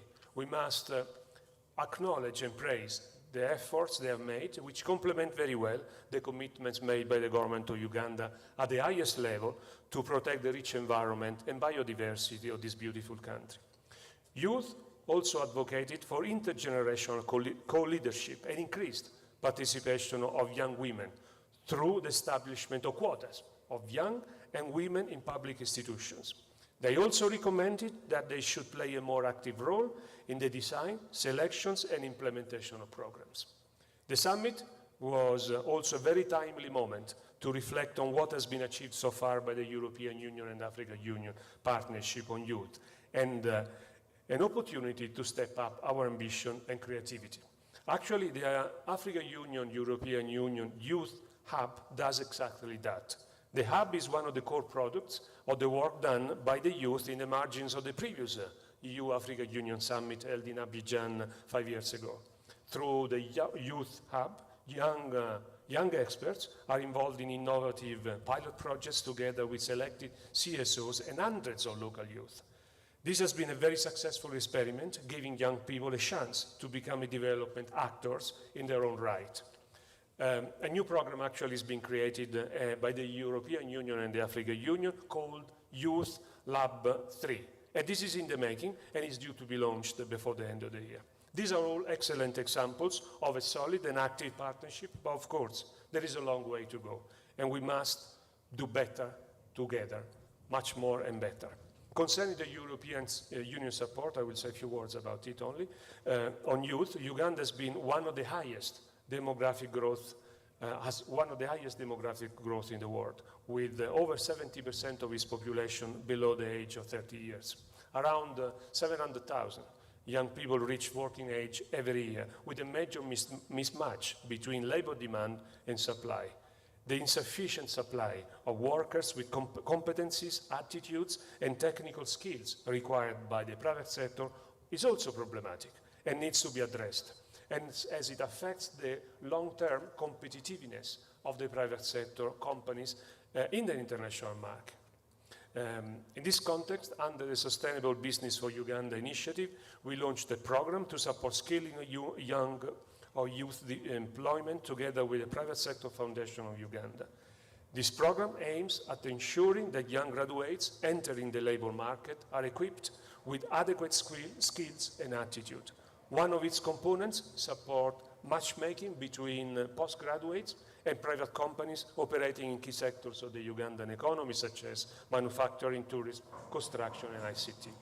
Job creation is currently at the core of our cooperation framework with Uganda. And in the next 4 years, the European Union will commit 170 million euros to support inclusive and sustainable growth and jobs under the Sustainable Business for Uganda initiative. In addition, and this will include new actions on skilling in creating decent jobs for young Ugandans. In addition to tackling youth unemployment, it is crucial also to ensure equal and meaningful participation of young women. I mentioned that earlier, and I want to re-emphasize it, and girls, by removing all barriers, including gender-based discrimination and unequal access to education, and by promoting sexual and reproductive health rights. Building on the successful European Union Spotlight initiatives, a new 60 million euro program will address the causes of girls dropping out of schools, particularly at secondary level, which includes pregnancies, early marriages, poor sanitary conditions in schools, etc. To conclude, Excellencies, I wish to thank the government of Uganda for having reached out to us, seeking support to complement Uganda's own efforts to host this landmark event. I'm pleased that the Minister sought support from a long-standing friend, and I can tell you, despite the very limited time we had, for me and my team, a positive response was just natural. We are here together, addressing issues and challenges that we both believe are crucial to our present and to our future. Thanks to this cooperation, Uganda is better equipped to host this event, and we are delighted to cooperate with the Office of the Prime Minister to ensure a successful discussion and deliberations of this third African Peer Review Mechanism Youth Symposium. Thank you very much.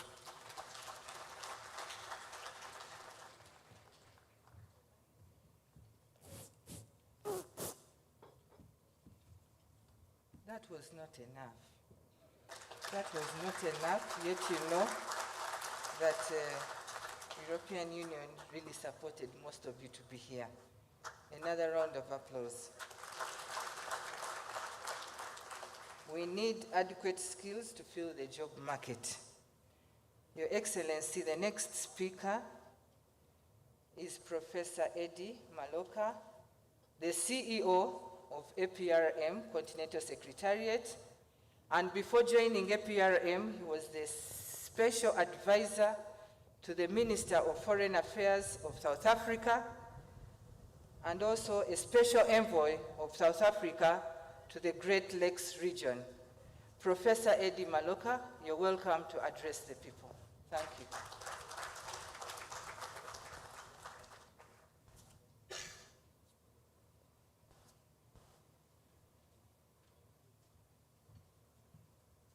Thank you very much, Madam Director of Ceremonies, Your Excellency, Yoweri Museveni, President of the Republic of Uganda, Madam Prime Minister,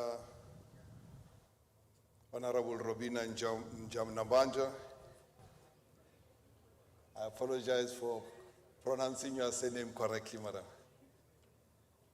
My dear brother, Honorable Deputy Minister Kalon, representing President Bio,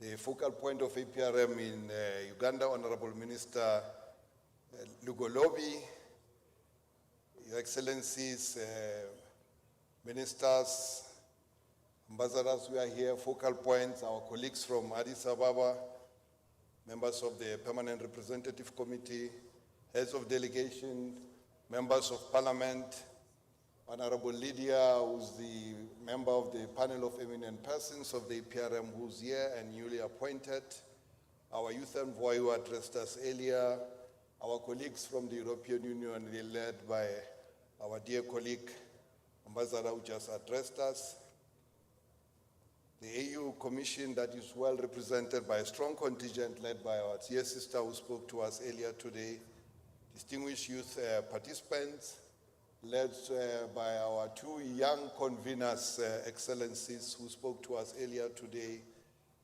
Lennon Monyai from the Aprm Continental Secretariat, jointly working together with our dear brother Daniel Obal in the office of the president here in Uganda. We really thank them for having brought us here today. Distinguished ladies and gentlemen, please allow me on behalf of the Aprm to first welcome you to this, the beautiful pearl of Africa, the Republic of Uganda. The hospitality extended to the Aprm team and all the international participants has been second to none. With that said, Your Excellencies, I want to take this opportunity to thank the government of Uganda for hosting the third Aprm International Youth Symposium under the theme, the African Union at 20, repositioning the youth agenda for a transformative continent. My gratitude to Your Excellencies goes to the government of Uganda, Women, Gender and Youth Directorate of the African Union, the Africa Center for Disease Control and Prevention, International Organization for Migrants, IOM, the European Union in Uganda, UNICEF, GIZ, and Youth for Tax Justice Network, and all other partners for coming together and partnering with us in hosting this event. The efforts and dedication of all of you, all of us, our partners in preparing to receive over 800 young people present here today do not go unnoticed. Ladies and gentlemen, mainstreaming of youth in Africa's democracy and good governance is an area that we take seriously at the Aprm because of our mandate in the African Union family. Myself, I grew up in youth and student politics in South Africa, in our struggle and during our struggle against apartheid. It is indeed the might of the youth, the young lions of South Africa, who delivered a deadly blow to the monster of apartheid. The youth occupy an important place in the Aprm philosophy, methodology, and processes, because without them, our efforts at strengthening democracy and good governance on our continent will be without a heartbeat and the energy we need. The primary mandate on youth affairs in the African Union system rests with our colleagues at the African Union Commission in Addis Ababa, who are well represented here today, Excellencies, through their strong presence. Our contribution as the Aprm is to ensure that our youth are present actively in Aprm reviews and that their issues receive the attention they deserve in our review reports and their recommendations. It is for this reason, Your Excellencies, that many of our national structures across the body of our continent have youth desks like we do at the continental level. During our reviews, we focus on youth as a constituency. Our national structures ensure that this happens, that youth issues are sustained in our efforts. I therefore wish to recognize the presence of our youth from our Aprm national structures who are here today. Some of our national focal points are also in our midst today because they lead on youth issues from the front. Excellencies, all of you, you are welcome. At the Aprm Continental Secretariat, we work with the support of our member states to empower youth and to bring youth closer to decision-making tables in the Aprm. I just wish to highlight some of the work that we're doing. Human Resources of the Continental Secretariat has deliberately targeted young people, thus making the Aprm Continental Secretariat one of the organs on the African Union with the most useful staff. The team composition supporting this symposium attests to this achievement. The Aprm Secretariat has managed to set up a youth desk, leading our efforts in bridging the gap in youth participation in Aprm country reviews and programs. This process is still work in progress, and I hope by the next year that the youth desk will be fully operational. The annual Youth Symposium has become our flagship project, gathering after we successfully convened the first one in Jamena under the leadership of President Idris Deby in Chad in 2019 and in Nairobi in Kenya in 2021. We'll continue giving support to the Youth Desk to organize this annual event. The targeted review on youth unemployment conducted in the Republic of Namibia and its recommendations, which were subsequently included in the national development, was largely influenced by youth advocacy in the APRM process. And finally, as an example, Your Excellencies, the APRM Youth Toolkit to be presented here for young people's input is yet another milestone in that once finalized, we hope to review member states' governance on issues relating to young people. This toolkit will be used also in our APRM reviews. Excellencies, friends, this important gathering is geared to produce a set of recommendations and guidelines to advise governments to report on issues relating to repositioning youth agenda towards Agenda 2063's aspirations. I therefore hope that young delegates physically here and those online will provide solutions and actionable ideas to improve the conditions of young people. I am confident that this gathering will provide insight on how we can start mitigating youth challenges and challenges facing our continent largely. I therefore urge participants to use this symposium to speak freely while also demonstrating tolerance and discipline to listen to others. We value your advice. We are here to listen, to be educated, and indeed to be guided. Dear African youth, the APRM is indeed your home, and we are working hard to make it a youthful institution.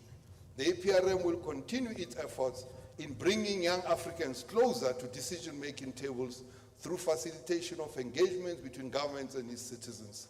I assure you that your recommendations will be taken up through all APRM relevant structures, and of course we'll do our best to have them tabled before the APRM Heads of State Forum of Heads of State for all participating APRM member states for consideration. In closing, Excellencies, please allow me to congratulate His Excellency President Museveni, the government of Uganda, and the people of Uganda for hosting this third APRM Youth Symposium. I also want to thank all the delegates who have traveled from all over Africa for gracing this occasion. May the collaboration between Uganda and the APRM continue to grow and benefit our African youth. Your Excellencies, there is an African saying that what an elder sees sitting down, a young man cannot see standing on top of the mountain. Today, Your Excellencies, our youth are occupying both positions. They are seated as we see them, but they are also standing on the mountaintop. Let's listen to them. Long live the Republic of Uganda. Long live our youth. Long live the African Union. Long live Africa. I thank you.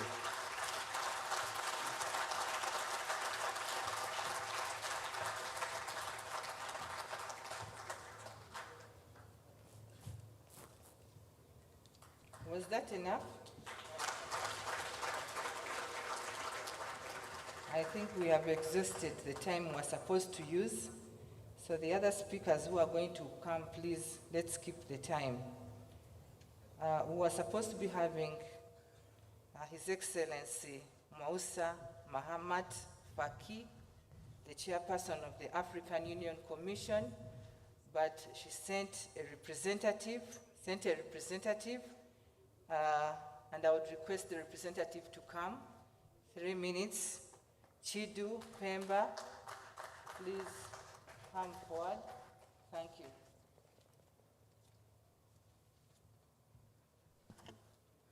Your Excellency, President Yoweri Kaguta Museveni, President of the Republic of Uganda, heads of delegation, Your Excellencies, if you may allow me to speak on already existing protocol as I come back to the podium this third time around, on behalf of the chairperson of the African Union Commission, His Excellency Musa Faki Mahamat, who sadly could not be with us today, but sends his warm regards to you all. I'll speak very briefly, but first of all, to thank the government of Uganda for hosting the 3rd Aprm Youth Symposium, and to thank the member states that are represented here today who are showing their commitment towards building the Africa that we want for young people. We continue to advocate that young people must be seen, they must be heard and included in every process that concerns their future and particularly their needs. There's an increasing need for capacity building and skills development in trade, knowledge transfer, digital platforms, e-commerce, to name a few. And additionally, we cannot ignore the vulnerability of young people to unstable economies. We must continue to increase investments such as financing for startups, enterprises, and even mitigation strategies. We believe that budgetary reforms should be continuous, and key decision makers, the international community, regional organizations, need to advocate for practical budgeting processes that meet the needs of youth and ensure adequate funding of inclusive public services while raising awareness of important issues in their nations, inclusive of young people.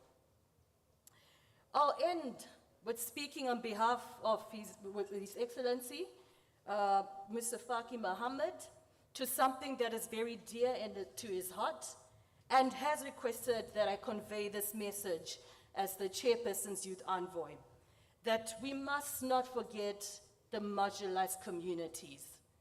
As we speak about these issues and as we speak about young people, let us not forget about the young people in marginalized communities. Let us not forget the youth with disabilities, and let us ensure that when we speak about the solutions for Africa, for young people, it's indeed leaving no one behind, and it's inclusive of every young person across the continent.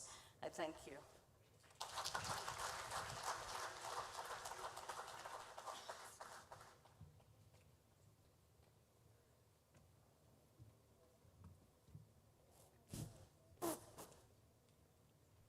Thank you, Your Excellency. As I wind up on this program, I cannot leave here without recognizing a few people. I want to recognize the Ambassador of Gambia to Ethiopia, His Excellency Ms. Gainaba Jani. Please stand up for recognition. His Excellency Rebecca Amoge Otengo, Ambassador of Uganda to Ethiopia, our own. The Ambassador of the Republic of Zimbabwe to Ethiopia, His Excellency Tangwa.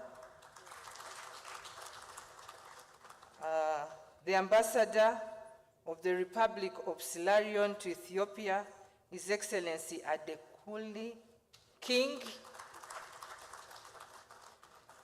Your Excellency, I cannot leave here without recognizing the members or the NEC members of National Youth Council. Please stand up for recognition.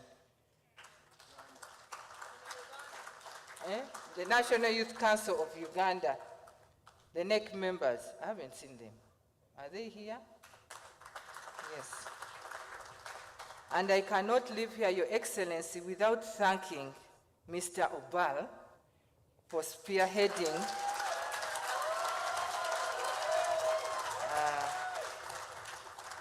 I think that one can show exactly what I wanted to talk about. Your Excellency, let me take this opportunity to call my colleague, who is the focal point person, Honorable Amos Logolobi, the APRM focal point person in Uganda, and the Minister of State for Finance, Planning and Economic Development in charge of planning, who is going to come and give his statement, after which he will invite the Right Honorable Prime Minister, who will also in turn invite you to address us. Thank you so much.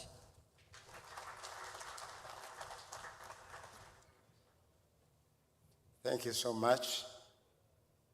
Your Excellency, Yoweri Kaguta Museveni, the President of the Republic of Uganda, the Right Honorable Robin Nabanja, Prime Minister of Uganda, Honorable Lumumba Kasule, Minister in charge of General Duties, Office of the Prime Minister, Ministers of State, the delegations from the Aprm Continental Secretariat and from the African Union Commission, permanent secretaries here present, the Aprm National Governing Council members, Uganda, members of the European Union, the African Union, and the Youth for Tax Justice, development partners, representatives, government officials here present, the youth, the reason for which we are here today, members of the press present, distinguished ladies and gentlemen. On behalf of the African Peer Review Mechanism, Uganda, and on my own behalf as the National Aprm Focal Point, I would like to welcome you, Your Excellency, and all the participants to the third Aprm Youth Continental Symposium themed AU at 20, repositioning the youth agenda for transformative continent.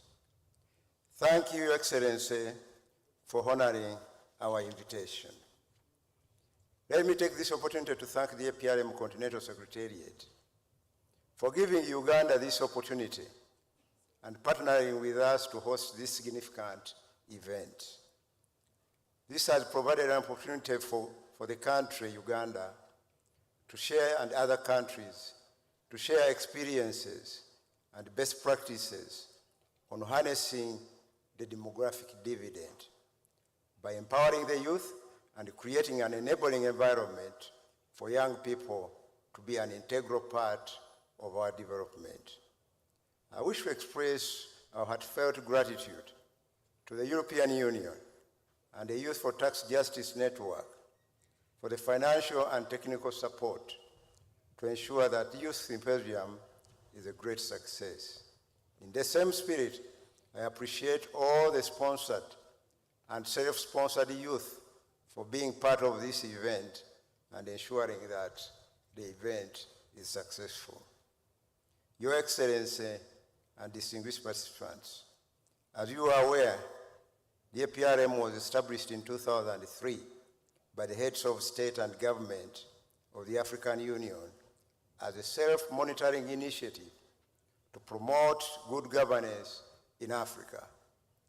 It is a mutually agreed instrument voluntarily acceded to by AU member states, and Uganda is among the 42 African countries that have so far acceded to this initiative. The aim of the Aprm is to foster the adoption of policies, standards, and practices leading to political stability, high economic growth, sustainable development, and accelerated regional and economic integration. This is to be achieved by sharing experiences like we are doing, reinforcing good practices, including identifying deficiencies, and assessing the capacity building needs of participating countries. Aprm promotes peer learning, which we are doing right now, and sharing through constructive dialogue and persuasion. Notably, the Aprm has prioritized youth mainstreaming as a critical element for building a prosperous, secure, and self-sustaining African economies. This is further in line with the aspiration of aspiration 6 of the African Union's Agenda 2063 that aims to foster an Africa whose development is people-driven, relying on the potential of African people, especially youth, where they are actively involved in decision-making in all aspects of development, including social, economic, political, and environmental. The third APRM Youth Continental Symposium, therefore, has provided an opportunity to the youth from all over the continent to interact and share best practices, as well as develop recommendations for empowering the youth to contribute meaningfully to the socio-economic transformation of their respective countries. Your Excellency, population trends in the last 3 decades highlight increasing percentages of young people in the African continent. It's already mentioned that over 70% of the population in Africa is under the age of 30. Whereas this creates an opportunity because of the potential demographic dividend from abundant labor force and the future demand for goods and services, it creates a challenge and a specter of missing the demographic dividend if the anticipated youth bulge is not well planned. There's need to empower the youth to participate in decision-making through balanced investments in social and economic policies. As the national IPRM focal point for Uganda, and on behalf of the IPRM National Governing Council, whom I request to stand for your recognition, please. Those are the members of the APRM National Governing Council Uganda. I wish to affirm my total commitment with the NGC to ensure that the youth are engaged and adequately participate in the national APRM process. Once again, I thank you, Your Excellency, and distinguished participants for honoring our invitation, and thank the European Union once again, the Youth for Tax Justice Network, and the APRM Continental Secretariat for their commitment and for the financial support, and of course the government of Uganda. I wish you all fruitful deliberations for God and my country.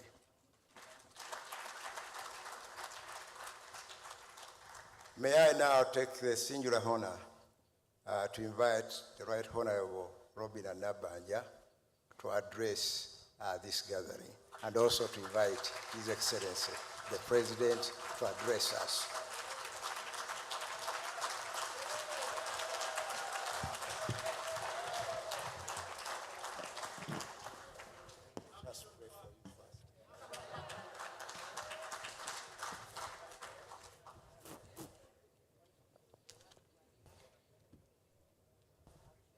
Your Excellency, the President of the Republic of Uganda,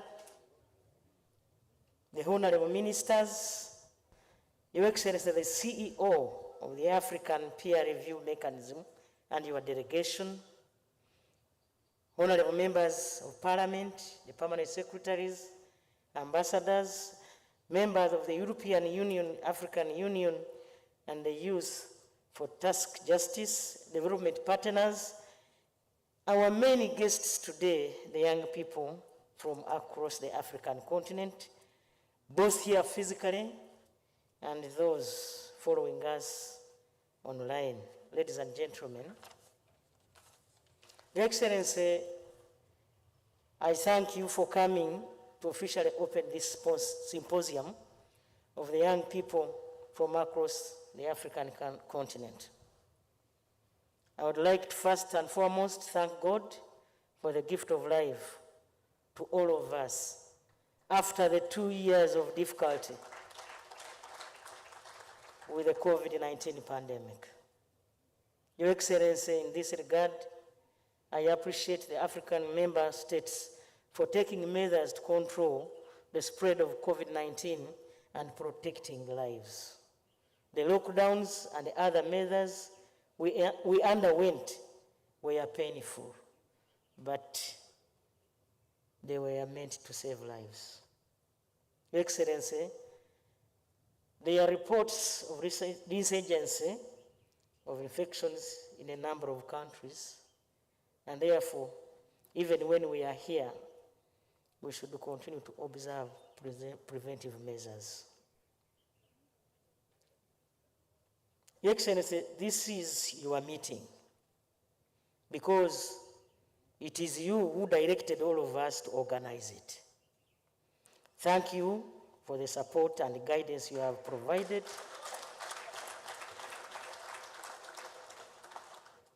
from the time the idea of hosting this event were presented to you. Mr. President, we thank you for being a champion of the youth empowerment in Uganda and the African continent. To all the young people here and online, I'm pleased to join my colleagues in welcoming all of you. The theme for this symposium, as already articulated, is repositioning the youth agenda for a transformative continent, and this is timely to me and relevant. The statistics in Africa speak volumes about the need to reposition the youth and put them at the center stage of the development agenda.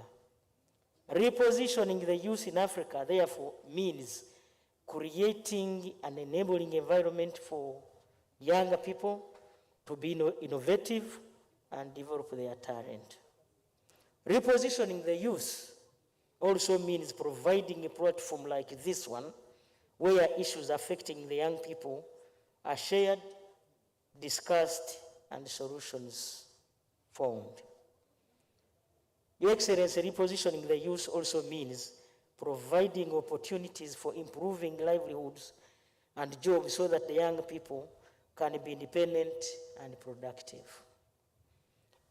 In Uganda, Your Excellency, under your able leadership, Mr. President, the youth have always occupied a central place in our programs.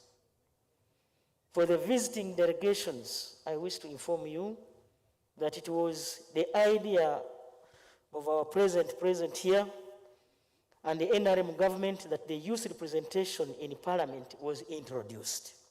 And today we have 5 slots reserved for the youth in Parliament. We have positions at district council level and at sub-county level. Your Excellency, we thank you for that initiative.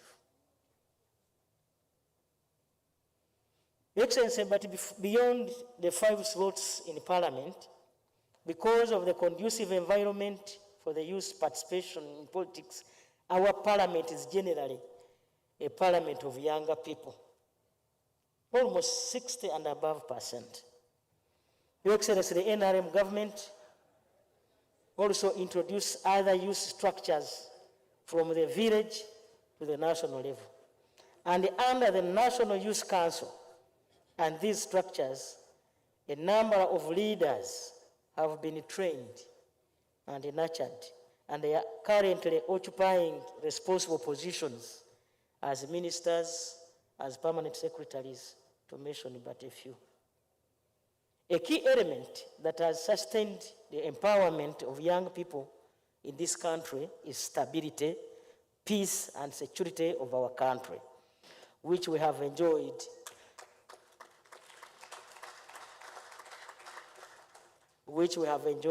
for the last 35 years. Your Excellency, African countries must embrace peaceful coexistence. As you all know, without peace and security, you cannot talk about youth empowerment and repositioning. If you want to know this better, ask the youth or the younger people in places where there is conflict and war. Your Excellency, the NRM government, under your wise leadership, has also had a number of initiatives, as already articulated by my other colleagues, aimed at supporting the youth enterprises, such as the Youth Livelihood Program, Emyoga, the Youth Skilling Uganda, to mention but a few. Another element which we are emphasizing is education. An educated and skilled population provides the needed labor and innovation that help to create jobs. But we appreciate that even with these efforts, challenges remain, especially the youth unemployment. This has been worsened by the COVID-19 pandemic, where a number of our young people have lost jobs because some of the businesses collapsed. We must, as a continent, working with our governments, provide private sector and development partners, address this issue. Your Excellency, under your leadership, Uganda has now started a new program for improving livelihoods of the 39% of our people who are still outside the money economy. This program places a special attention to the young people by dedicating 30% of the funds that will go to the parishes, to the youth of Uganda. I call upon our younger people to embrace and establish enterprises that can benefit themselves. Your Excellency, this conference is therefore very important because it gives us an opportunity to share best practices on what has worked across the continent. We should therefore be able to learn from one another and get better. Finally, I want to thank all those who have invested time, energy, money, and other resources to get this symposium to take place. I thank the young people for turning up here and also online. It is now my honor, Your Excellency, and privilege to invite you to speak and share your wisdom with these young people of the African continent. Thank you so much.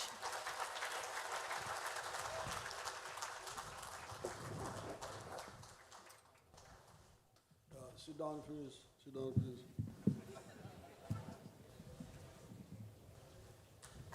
The Right Honorable Prime Minister, the Honorable Ministers, the African Union leaders from Addis Ababa,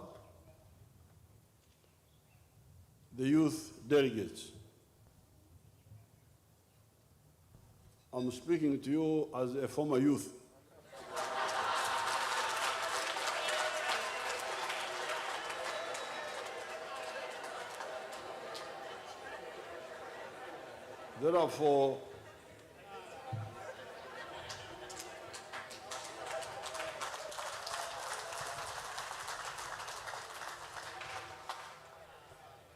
Therefore, listen carefully to what you need to do if you are going to go far. Secondly, remember that the issues of the youth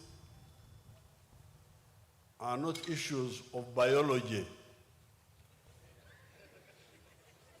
Because biology, youth is biology. But that biology can have youth who have got different ideas.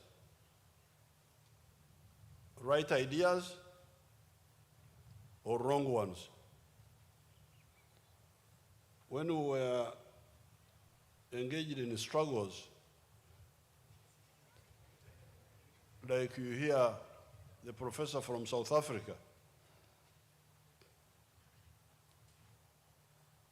we, the freedom fighters, were youth, but we had youth who had different ideas. Idi Amin was a youth. When we were fighting Amin was not an old person. He was a youth. But a youth with the wrong ideas. So therefore, I want to caution you, this youth. That is biology. The question is, what right ideas do you have? If you don't have right ideas, you run up and down and you'll end up going nowhere.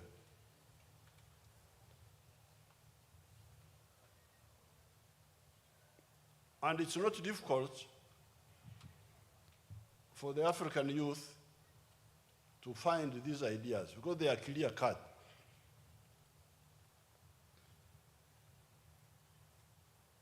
Basically, you can put them in two categories. Category one is what is the mission of the African youth? What is their mission?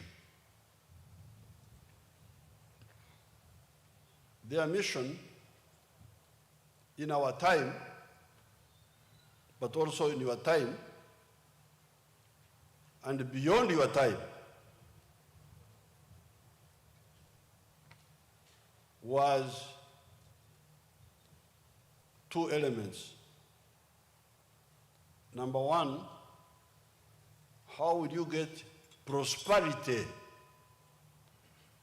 Prosperity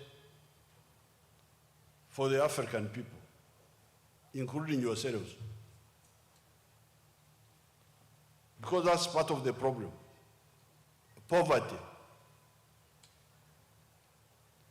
lack of prosperity, and all the elements that create it. Do you want Africa to be prosperous? Or do you want Africa to remain with all sorts of problems created by underdevelopment in a continent which is so rich, yet so poor? And when you talk of prosperity,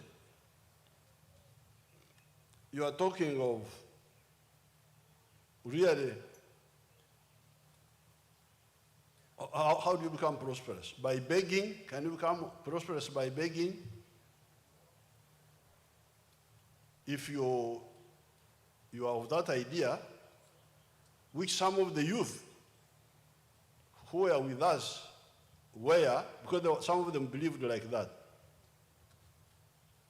Africa, by begging, what they were calling donors, that Africa would be all right. It's now 60 years since independence, and many parts of the country have not moved forward in spite of that aid and so on. That dependency syndrome. Our line with the youth who were not on the side of Idi Amin was that no, the only way to be prosperous is to produce goods and services and sell them. But in order to do that, you need a number of other things which I will talk about. So, the youth, according to our analysis, which is well written, must be in the vanguard of producing goods or services which they can sell within Uganda, if you are Ugandan, within Africa, and in external markets. Every youth should be able to produce or participate in producing a good or a service which he sells or which he or she sells. That's mission number one. How to create prosperity through the production of goods and services. Of course, it has got all sorts of other issues that go with it,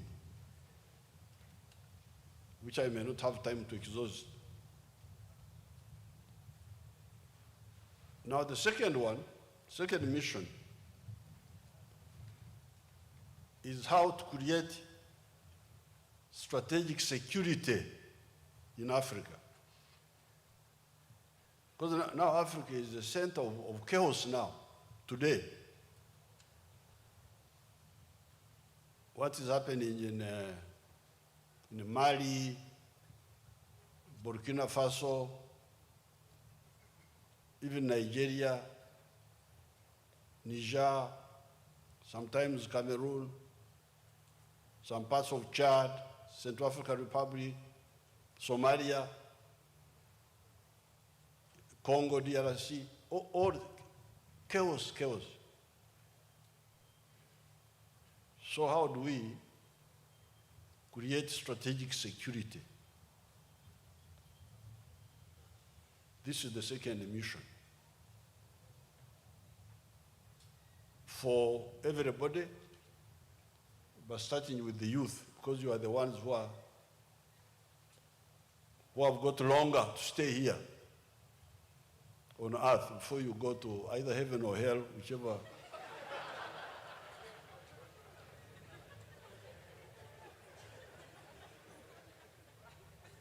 So, these are the two missions. Prosperity through wealth creation, production of goods and services, and strategic security.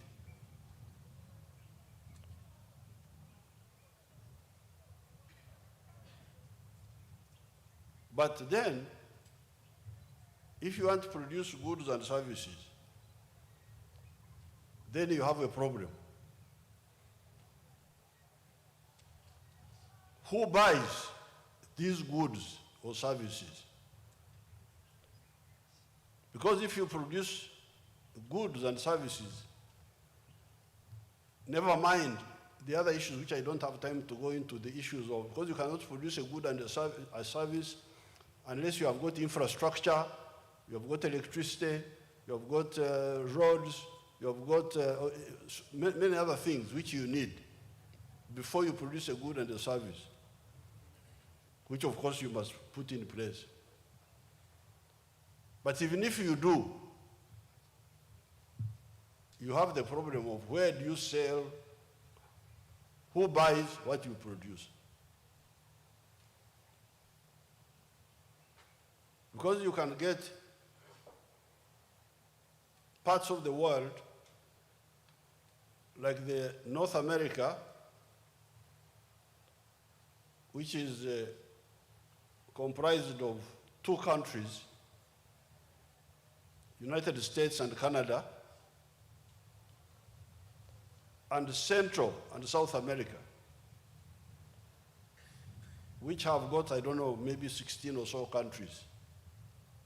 Mexico's, Venezuela, all those, Colombia, Uruguay,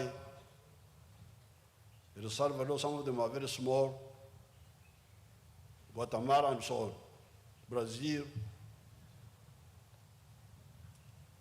Now, in that continent, North America has been having prosperity for a long time now, almost 1 century, living a nice life. The life now is not so nice. They have got some problems, but this is recent. Otherwise, they've been having a nice life. They overeat. Where the Africans are undereating. Nice houses, vehicles, electricity, and so on. Neighboring in Latin America, South America, people are living in misery. You see them walking, going to the United States to look for survival. You have seen them walking, being pushed back. Immigration is a big issue. And yet, South America is one of the richest continents on earth. It has got all the natural resources, big forests at the Amazon, big rivers, very good land, minerals. Some of those countries have got a lot of minerals.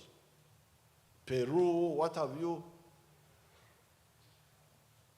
even petroleum. But what's the problem? The problem is political organization. The way they are organized, being balkanized. Somebody should teach you that word.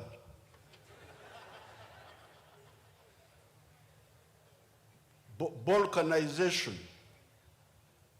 You have heard of some part of the world called the Balkans. Balkanization means small countries. El Salvador, Guatemala, I don't know what, Honduras, Costa Rica, I don't know what.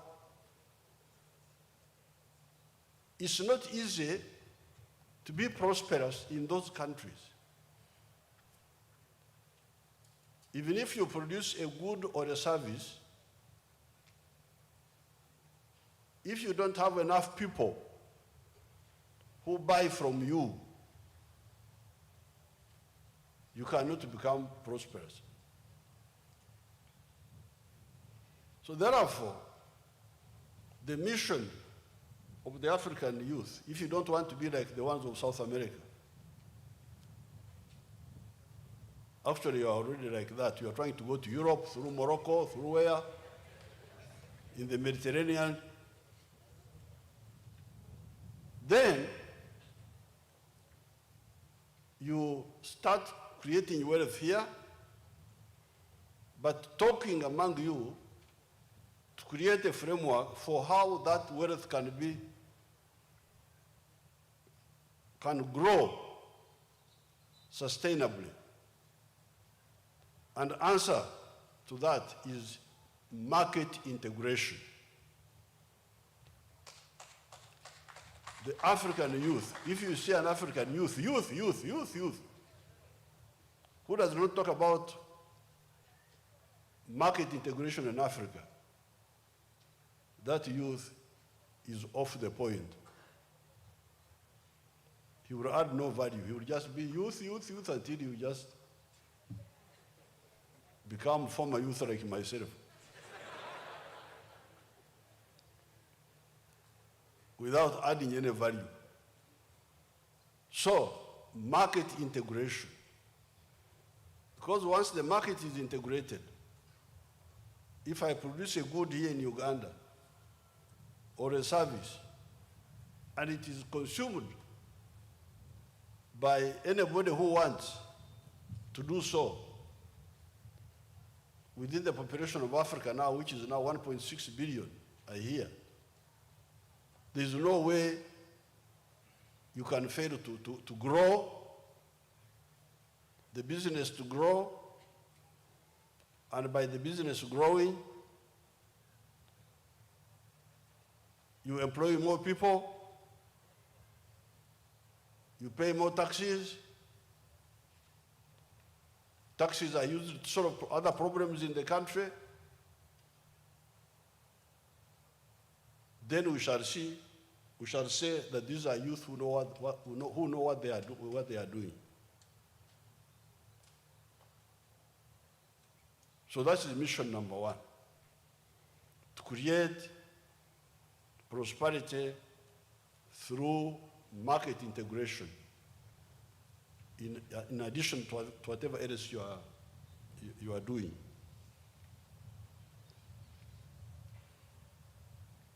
Then the second mission is strategic security. Africa needs to secure itself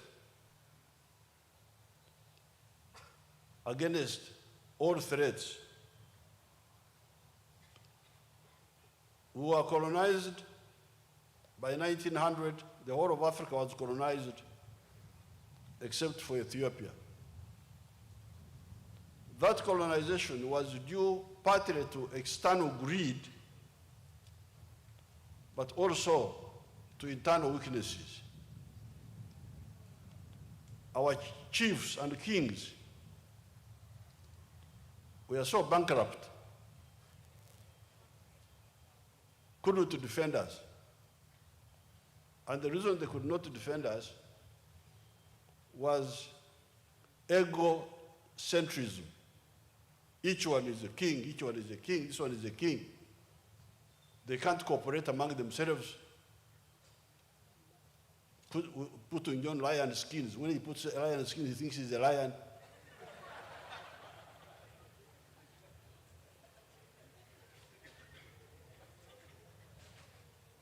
And the colonialists were not strong. The colonialists were not strong, and it took long. You can imagine when Vasco da Gama went around Cape Town in 1498, when he went through Mombasa and went to India.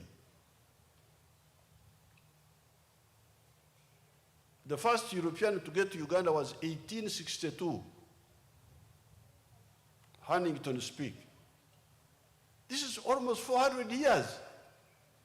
If you calculate it, 1498, 1862, I think it is 364 years, exactly. These Europeans were passing by Zanzibar, by Mombasa. Vasco da Gama actually attacked Mombasa, and information was coming that new people were coming. Let's organize ourselves to defend ourselves. No, the kings were just here, running around with the skins and so on.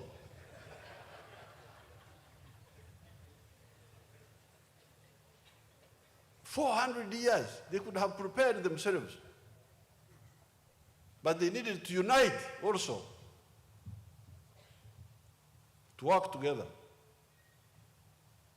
So therefore, and when we unite, there is no problem we cannot solve. All these little problems they are talking about, these are not big problems. Security, what have you. Bule too. Bule is a Swahili word for nothing, those who don't know Swahili. But because of lack of unity, what is small becomes big. I can illustrate to you, for instance, your professor there, Maloka. In 1963, when the OAU was founded in Addis Ababa, there were only 36 independent African countries that time.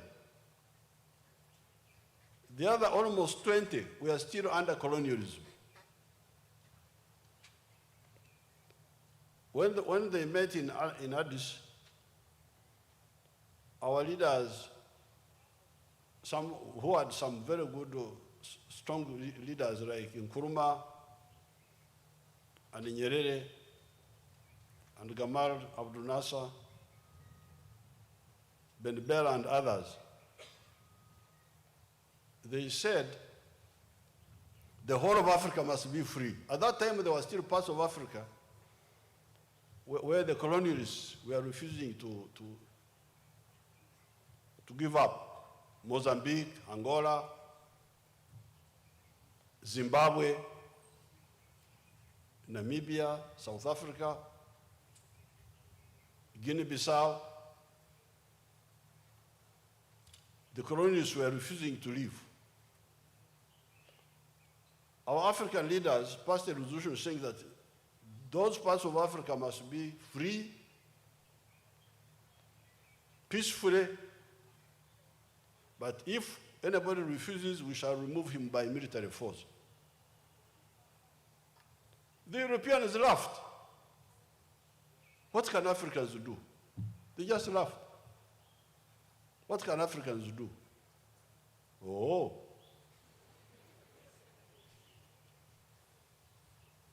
The Africans, our leader at that time, formed a liberation committee of nine countries, which was based in Dar es Salaam. And that liberation committee coordinated with the anti-colonial liberation movements in each of the countries. Frelimo in Mozambique, Zapu-Zanu in Zimbabwe, MPLA in Angola, SWAPO in Namibia, NCPSC in South Africa, PAIGC in Guinea-Bissau. This was 1963. Exactly 11 years later, 1974, the African armies defeated the European armies in Mozambique and in Angola and in Guinea-Bissau. Total defeat. Not in my tribe, when you wrestle and you don't knock down the other person properly, they say you have fallen down like women. To knock down like a man, you must be down and you must be up. So the European armies were defeated, Chiman, in the manual way, totally defeated. In Zimbabwe, Ian Smith said he would be there for 1,000 years. 1,000 years turned out to be 15 years. He was gone. We had defeated him. So we defeated colonialism by force. All these problems are created because of lack of unity. That's why we cannot solve a problem like this, all these additional problems which are around. So therefore, secondly, you, the youth, the current youth, if you want to be of some value to your continent, you must deal with the issue of political, either unity or coordination among the African countries.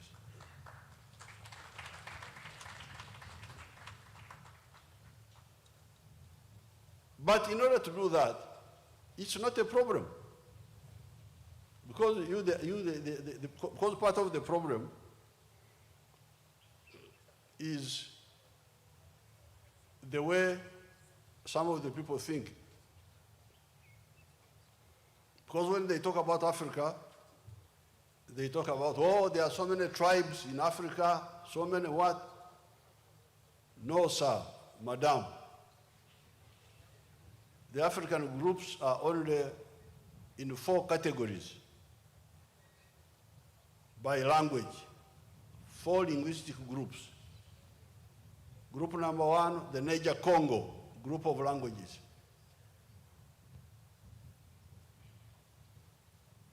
All these groups from here all the way to South Africa and to West Africa, Southern West Africa, they are part of that group, the Niger-Congo, the Bantus and the Kwa. They are one group, one linguistic group. Then you have the Nilo-Saharan, like the Somalis, the Oromos, the peoples of the Nilotics of northern Uganda, northern Kenya, Congo, Chad, and so on. These are called the Nilo-Saharan. Then the Afro-Asiatic, the Arabs and the Amharas and Tigray. That is the third group. And then the Khoisan, the Bushmen, the one in South Africa, the small group. So the people, we are asking you to integrate economically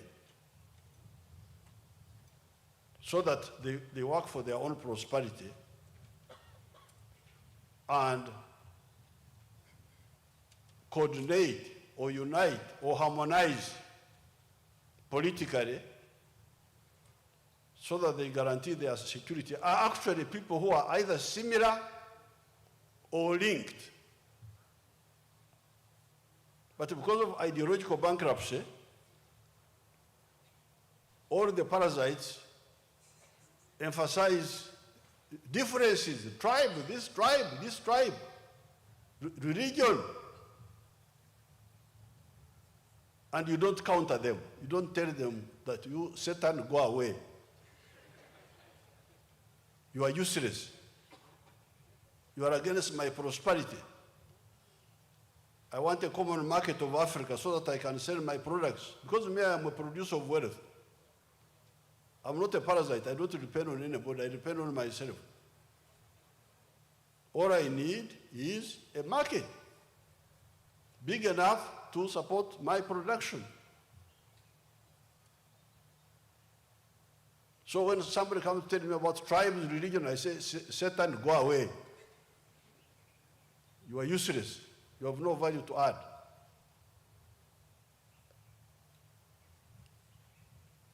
So therefore, in order for you to go from biology, youth, which is hiding reality, because some youth are confused, some. When Jesus was killed, he was a youth. Do you remember Jesus? Jesus, he was 33 years old. And he was killed by other youth. The Pharisees. So, don't hide behind youth. What is your ideological position? Are you for,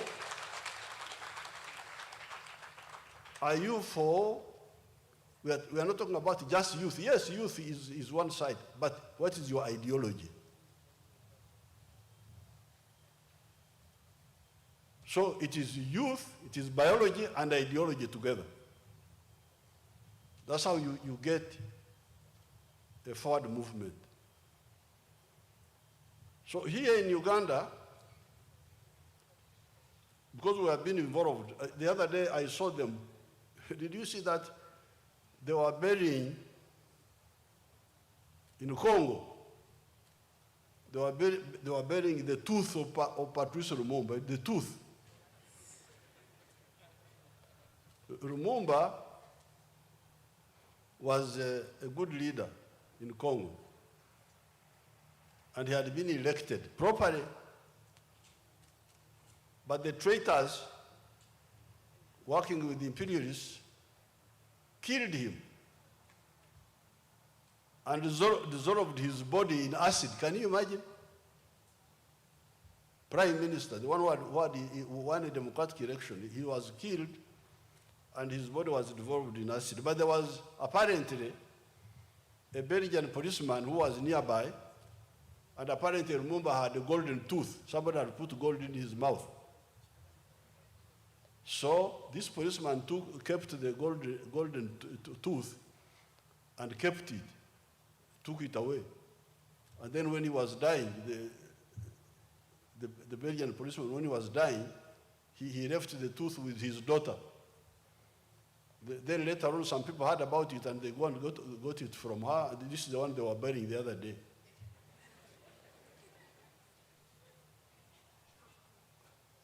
When Lumumba was killed, I was already active politically, 1961. So all these years, we pointed out to the youth of Uganda that you people, if you want to deal with the two missions, the mission of prosperity and the mission of strategic security, you must have a minimum of the following ways of belief. Number one, patriotism. You must be patriotic. Patriotism comes from the Latin word padre or something like that. Father. You must love your fatherland, whether Uganda or whichever country you are in. You must love it. Must be patriotic. You should not accept sectarianism in your country. Or many of these problems you hear in Somalia, clans are fighting in all these areas, Boko Haram in Nigeria, that they are fighting for God or something like that. That bankruptcy must be resisted and crushed. You talk sectarianism, we go against you. Because you are our enemy, you are enemy of our prosperity. We want Uganda to be united so that we can work on our prosperity within Uganda and in each of the countries where you come from. So if somebody comes talking about tribes, about religion, that's your enemy. Therefore, the answer there is patriotism.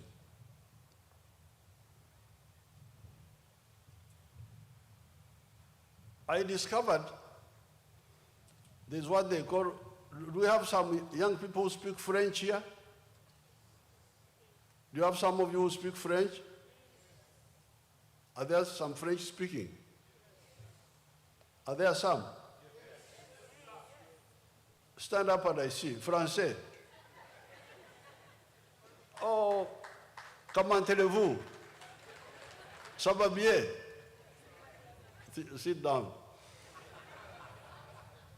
Now, I tried to learn French more than 60 years ago.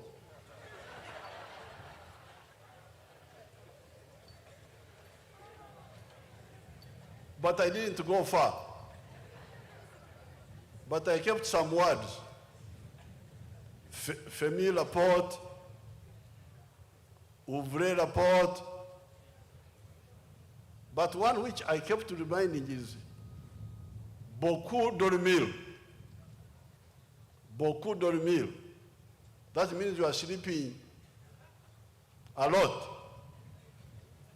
Now, the good thing is that in Africa there's a lot of sleeping. Beaucoup dormir. And beaucoup dormir is also good in a way. Because when you are asleep, you don't know what will kill you. A snake can come in the house where you are, and it will bite you peacefully, and you die without knowing. That's also good in a way. But when you wake up, you start finding more facts. These Ugandans here, under some of their confused leaders, were beaucoup dormir. They were asleep. Tribes, religion. Okay. Thank you very much. Now, but as you talk about your tribes and your religions, can you produce some wealth for yourself? That's what our movement did. We started mobilizing them, and they started producing. They started producing. Now, And of course, because of the peace, production has gone up a bit. So they were producing, maize. Now they are producing 5 million tons. Within Uganda, they are consuming only 1 million tons. So there's a surplus of 4 million. Oh, there's a surplus. Market. Hey. Then we said, but we told you that you should be Pan-Africanist. There's a need for maize in other parts of Africa. That's what we are telling you. Some of the people were telling you, tribes, religion, for us, we are telling you, patriotism within Uganda, Pan-Africanism in Africa. That's what we are telling you. So now you are stuck with the maize. Who buys it now? Oh, to what Chariao? That's how they speak, the Ugandans. They're in no hurry. To what Chariao? Then the cattle keepers woke up. They were buying imported milk from Denmark, powdered milk. Then they would put in water and call it Uganda Dairy Corporation. So we organized them, they started producing milk. They are now producing 2.8 billion liters. But Uganda is consuming only 800 million liters. There's a surplus of 2 billion. So what do we say to the milk? I said, you tell me. Because you are talking about tribes. Let the tribes buy this milk. Let the religions buy it. No, you look for the milk. Oh, so you want me to be Pan-Africanist? Yes, we think Pan-Africanism is good. And so on. You can go on with the sugar. When these Ugandans have woken up and started producing something instead of dollar meal, they have now discovered that they need Africa. They need East Africa. So that's why, in addition to biology, you need ideology. And ideology, number one, our experience is that number one, patriotism. Love each of your countries. Don't allow opportunists to disturb, to divide your countries along sectarian lines. Secondly, love Africa, Pan-Africanism. Thirdly, you must change. You must become modern. Your families must become modern. You cannot go on with the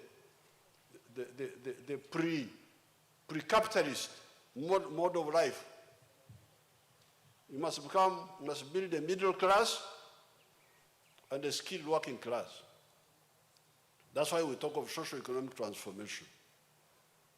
That's the third principle in our movement. Society must change. And finally, democracy. Democracy is very crucial. These military regimes like the ones I hear in West Africa are of no value because they are not accountable to anybody. So at least let the civilians be there and fail and they are voted out. It is much better than having these ones who are accountable to nobody. So therefore, two things for the youth, because you are the ones who invited me. Number one, the mission.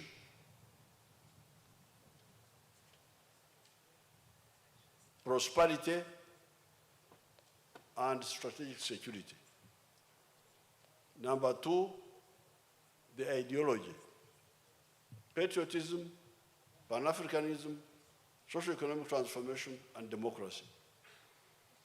Then you can talk about the other issues, the tactical issues you are talking about, how to do this, how to stand up, how to sit down. Those can be possible if you have got a secure framework where you can do what you are doing. The countries which are coming up, like India, India is coming up. It's a huge market. If I was in India now, I would be a billionaire. Because I will produce a product and it is consumed by 1.4 billion people. China is coming up. China has overtaken all these little countries, England, all those, they have overtaken them.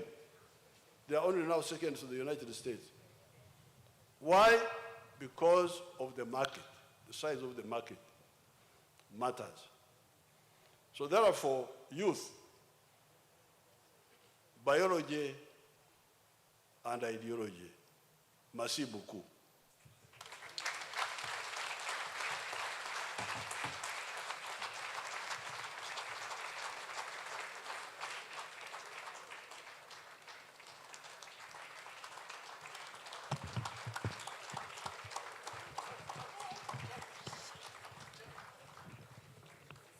Thank you, Your Excellency, for the wisdom that you have shared with the young people, including the principal youth, like you have said, the former youth.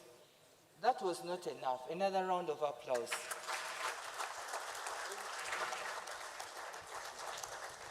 Your Excellency, before we wind up, you are supposed to be launching or signing a dummy. But before we do that, I would request Madame Prudence from African Union to come and give you a brief, just 4 sentences about what we are going to launch, after which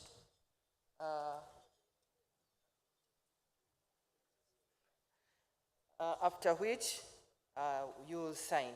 Thank you. Madame Prudence.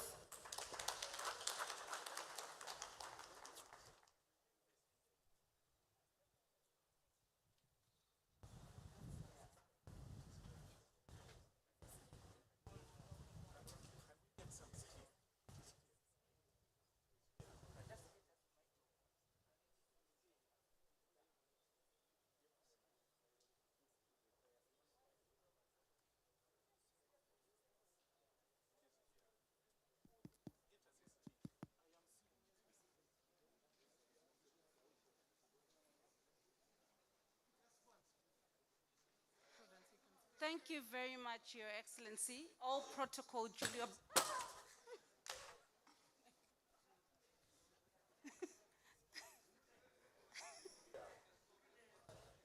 I don't know, I can't.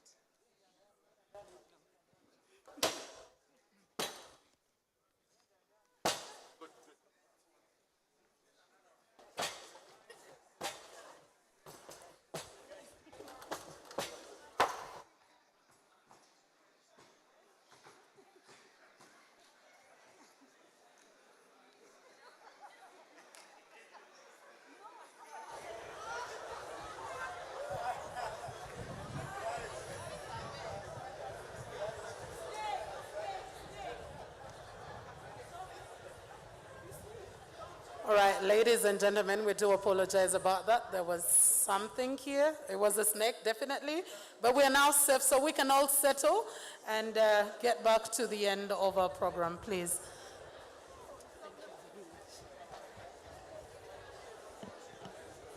Thank you very much for that. And again, sorry for that. Your Excellencies, all protocol duly observed. Again, just to give a bit of a background on the 1 million by 2021, no, the 1 million next level, it all started, I'm happy to be joined by the envoy for youth. Okay. I should.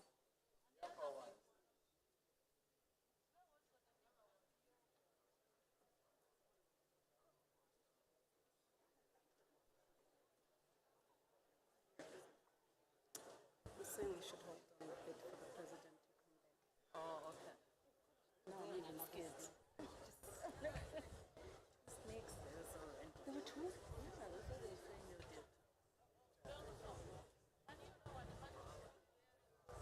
this one also.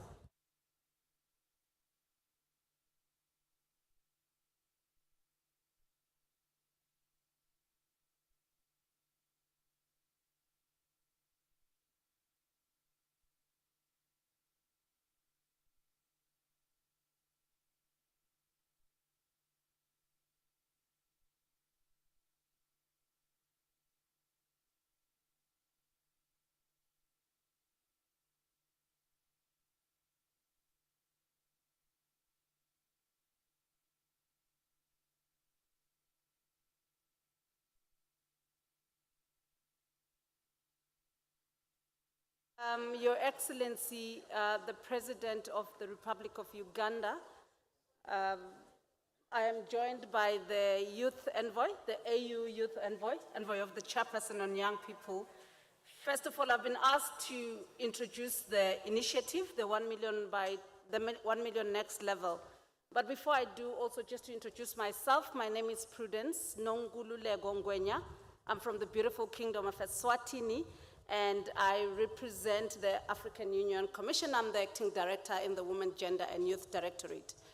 The story of the 1 million next level started in 2019 when we challenged His Excellency, the Chairperson, to say we need to start doing concrete things for young people. And I'm really happy that you spoke to some of those concrete things in this gathering today. He launched the 1 million by 2021, which was basically himself putting himself up and putting himself in an accountability to say that by the end of my term in 2021, I want to have reached 1 million young people across the continent on concrete opportunities. These are the opportunities that some of them you spoke about. And I'm happy to also announce that at the end of 2021, in the true spirit of accountability, he came back on the sidelines of the Heads of State Summit to actually give a report of how he had fared with the implementation of the 1 million by 2021.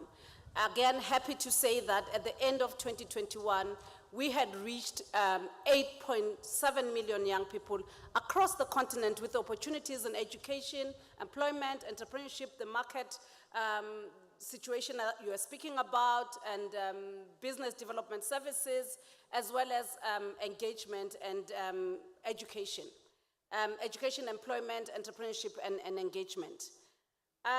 What that taught us at the end of 2021 when we had reached 8.7 million young Africans is that we really scratched the surface. We needed to do more and we needed to intensify our efforts. This is why, as part of that initiative, he also then announced the 1 million next level. This is really an initiative to say we have learned from 1 million by 2021 and we want to take it to the next level. So the 1 million next level is really intensifying all of those efforts. But we also learned that reaching young people on the 4 E's is not enough. And we added an H because these are some of the things that we learned from the young people. So 1 million next level is about bringing concrete opportunities to young people around education, employment, entrepreneurship, youth engagement, as well as health and well-being. I am very excited to stand here and actually congratulate the government of Uganda for all the things that we've had today and things that we know are actually happening. And I'm happy to say that 1 million next level is also not new in Uganda because we've had so many things that are actually aligned to the pathways of 1 million next level. His Excellency spoke about the ideology, and I think this is really the spaces that we want to create for young people to have conversations around the ideologies that they hold in advancing the continent. But it's also, are you holding the ideology that is pulling us back or the one that is taking us forward? But I am happy to say that Uganda is one of our pathfinder countries in terms of advancing the youth development engagement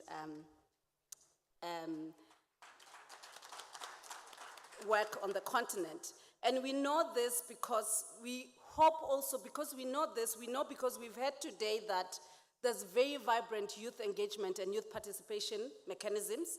We also know that there's a very vibrant mechanism for engaging with civil society. We also know about the National Youth Council, vibrant group of young people that I've had the opportunity to interact with that are also in the lead in terms of youth engagement on this country. We also learned about the 5 slots of youth MPs, and these are some of the things that are really important and that speak to the 1 million next level.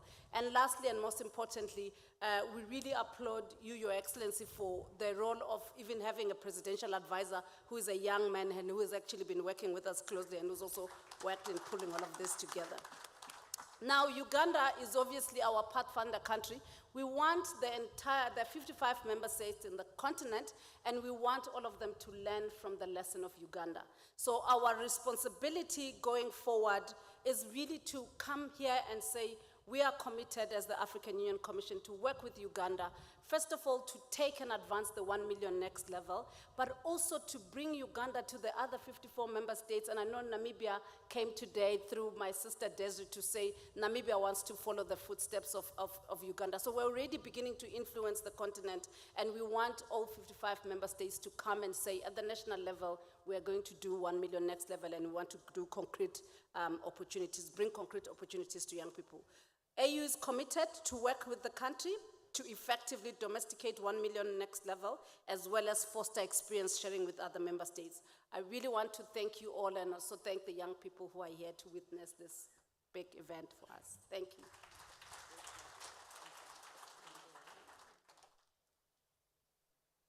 In the class, they say, question. Who was this president of the 1 million? Who was the chairperson that time?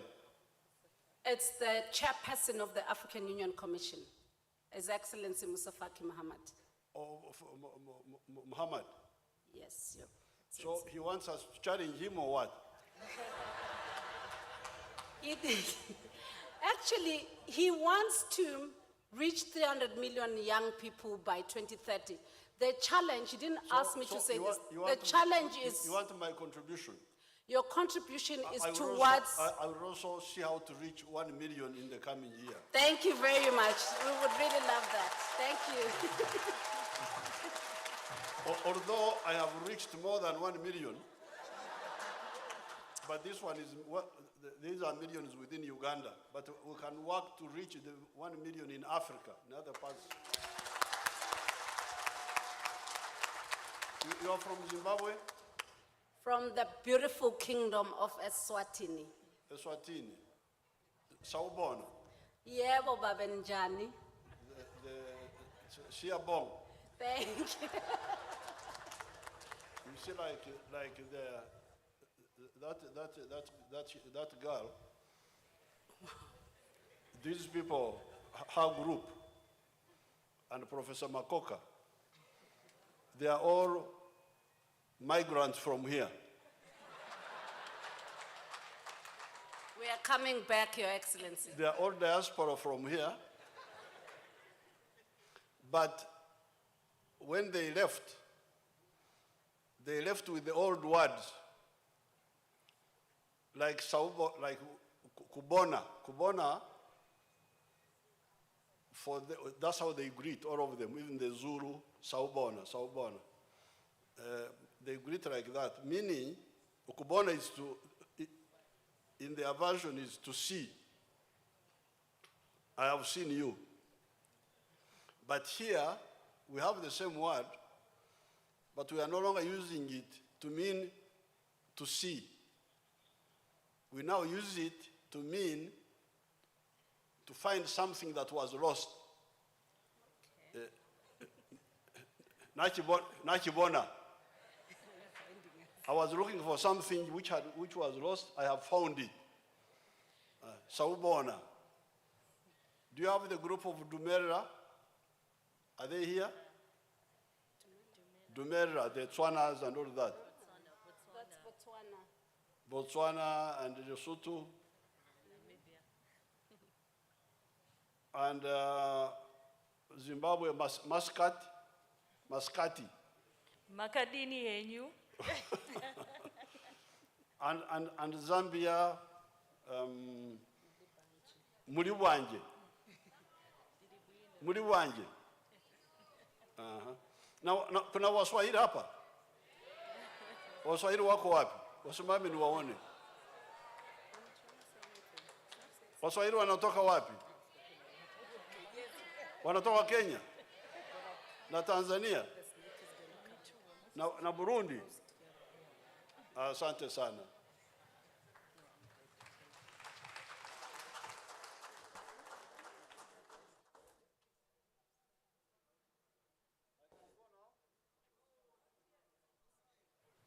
Am I a free man now? Your Excellency, you are about to be free.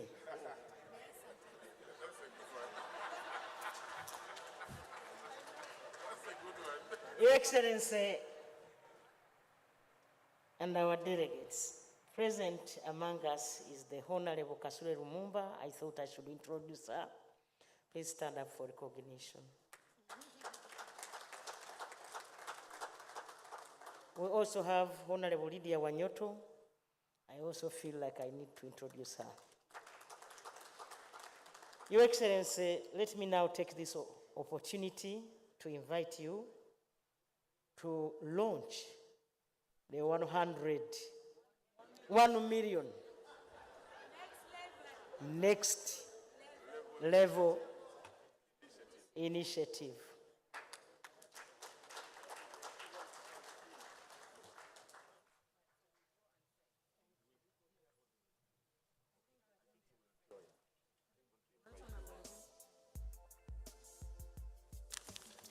Your Excellency, as you start the signing of the 1 million next initiative, may I invite also the dignitaries whose names I'm going to read to join you to sign.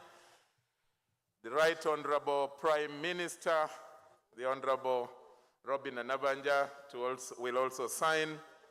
I want to invite the Right Honorable Justin Kasule Lumumba to also move forward and sign. I want to invite the Honorable Amos Lugolobi to also come and sign after you, Your Excellency. I will also invite the Honorable Sarah Mateke, Obal Daniel, Ambassador Rebecca Otengo, Miss Prudence Mwenya, AU visitors, Miss Chido Mpemba, Miss Kanyesi J. Masi,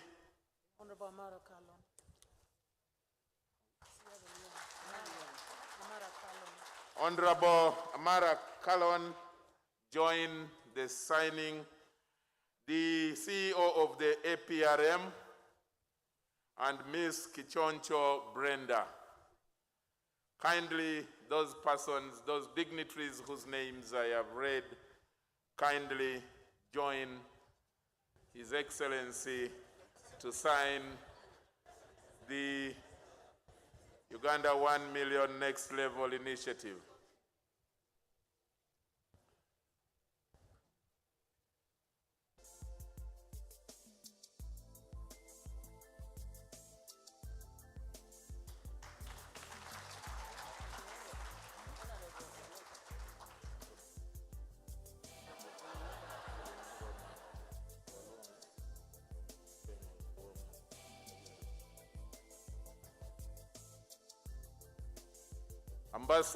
Honorable Ambassador Rebecca Otengo, you are supposed to join the team to sign.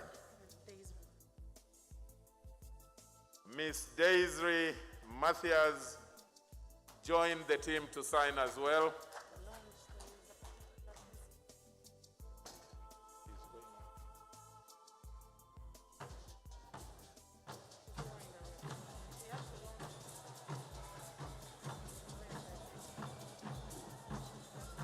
So what we do, we continue. Let's have the Prime Minister. To launch? We didn't even have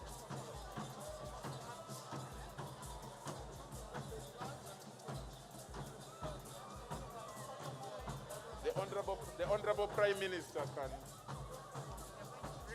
We break for lunch, eh? At where?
Honorable delegates, the next item after the photo opportunity is going to be lunch.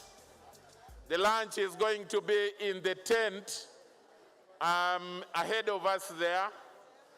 But we are going to right now have a photo opportunity with the Honorable Prime Minister. And I'm going to invite my colleague Mildred to read the names of delegates who should come and have the photo ops with the Honorable Prime Minister. Mildred, please. All right. We'll have the Right Honorable Prime Minister, who is concluding with her bites right now with the media. I will invite the members of the National Executive Committee of the National Youth Council and youth members of Parliament to join the Prime Minister, in taking on this. Ms. Nancha Esther, you will come to the front. Honorable Court Boniface, you're right with us. Honorable Nyamtoro Fiona, I think we'll be joining the Prime Minister right there. Mr. Kanyes Jemasi, Mr. Kichoncho Brenda, Mr. Alimai Edward Ogwal Sam, Mr. Otto Wilson, Mr. Epitu Gadi, and Ms. Achio Pasquin. Please, you can make it to the front. I actually needed us to grab. If the president had moved and you told him there is something unique to launch, he would have stayed. But he moved quickly. He was in a rush for something. He usually doesn't do that. You saw the way he left even his security people. Just had to follow him. Just moved. Yes. Thank you so much. Can I might be going to Nairobi for weekend. Yeah. But we need to brief the Prime Minister to launch the music instrument. I can do that. You can.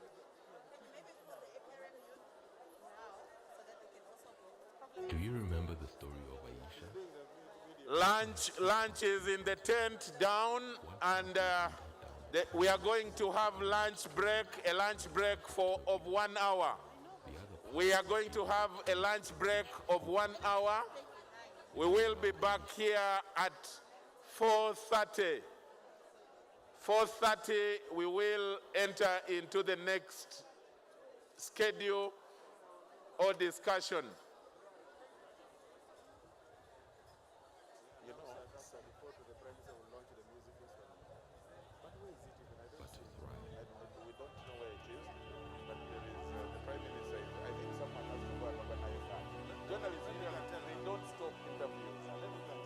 Uganda is a fairy tale. You climb up, and at the end, there is a wonderful new world.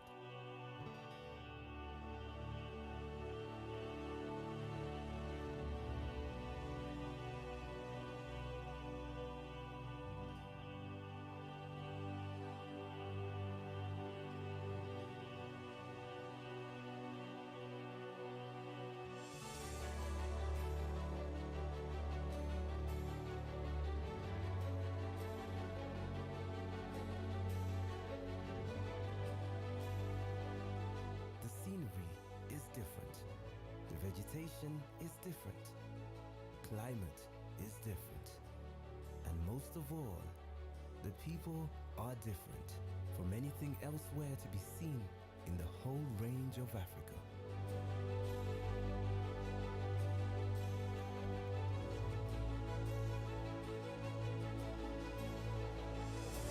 All right, the team from DRC, please kindly come and meet.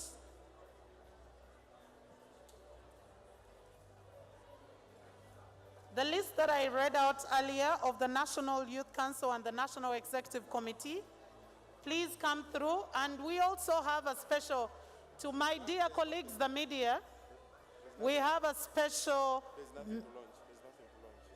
All right. Okay. Just call them.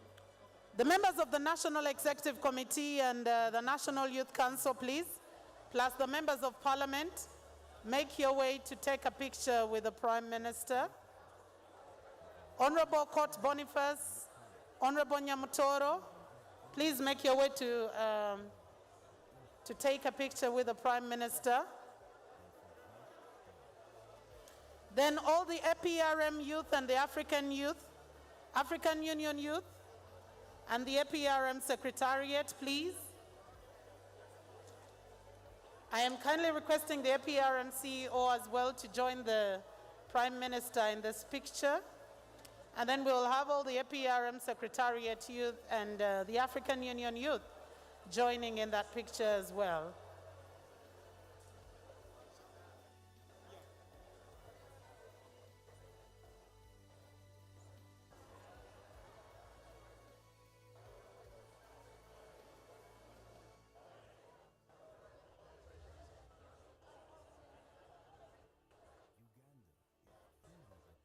APRM youth and the African Union youth as well.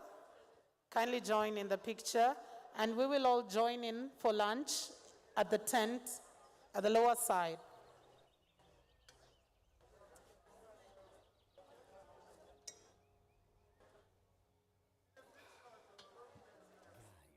We are almost graduating.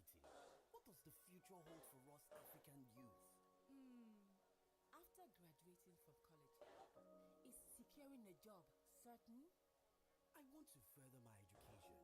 Why shouldn't I leave this country to seek other opportunities? International youth delegates, here's a photo moment with the Prime Minister. International youth delegates, here's a photo moment with the Prime Minister. Please come to in front. Thank you. As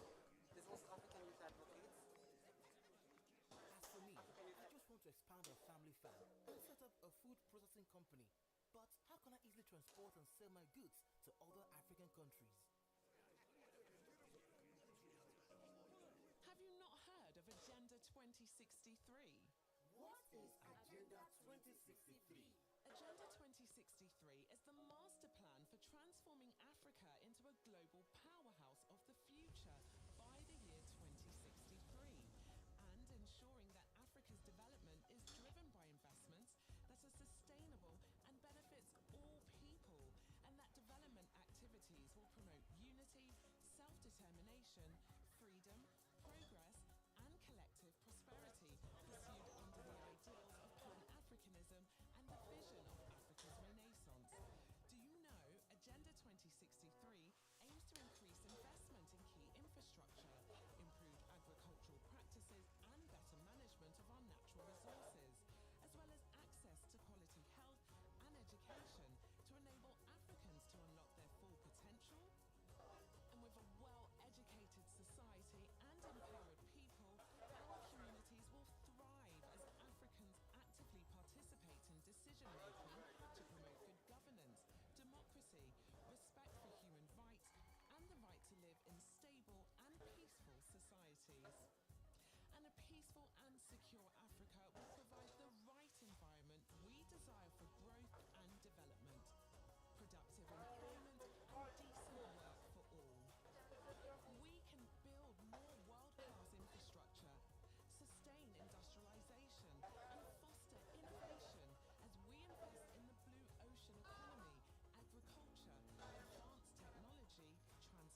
The APRM is the African Union's self-monitoring mechanism on governance and implement its work program towards the realization of the AU Agenda 2063.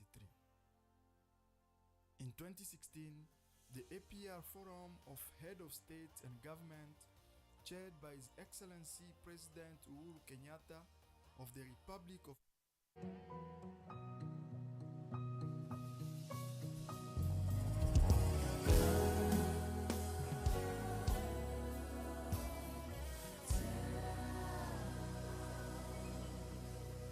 Baby, calm down, calm down.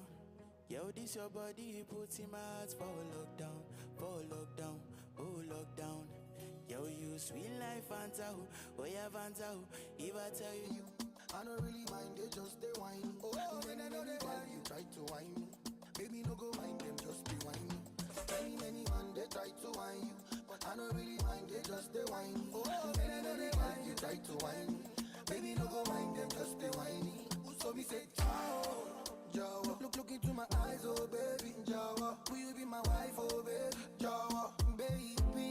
Oh yeah, raga, raga, raga, baby, Jawa, Jawa. Look into my eyes, oh baby, Jawa. Will you be my wife, oh baby, Jawa, baby. Oh yeah, raga, raga, raga, baby, Jawa, my baby, Jawa, my baby, Jawa, Jawa. Jojo, my baby Jojo, my baby Jojo, Jojo. Take it easy on the beat.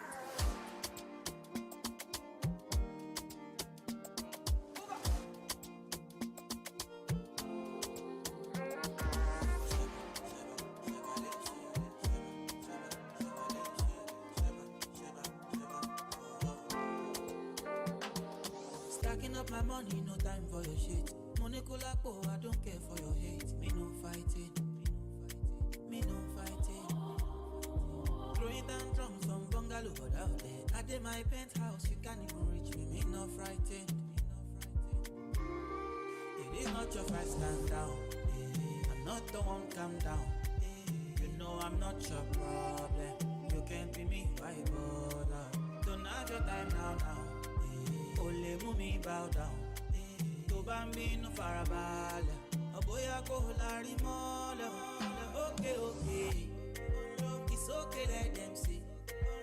Trouble no they pay me. Kinjaye on a daily. Okay. We go te okay. I just want to hear me. Look.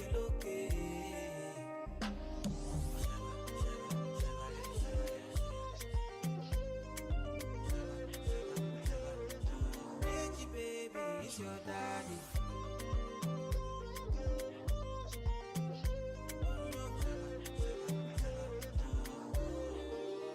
My grace, you define. I get it times two. You dey eye me. Let me remind you. No, they try me. But to bury me, go my berry. Yeah. You got my attention. Now what you gon' do? You the tension, but you let kung fu. But I cool it down. Cause me no fighting. It's not your fight, stand down. Not the one, calm down. You know I'm not your problem. You can't be me, why bother? Don't have your time now. Ole mumi bow down. To bambino farabale. Aboya ko lari mole. Okay.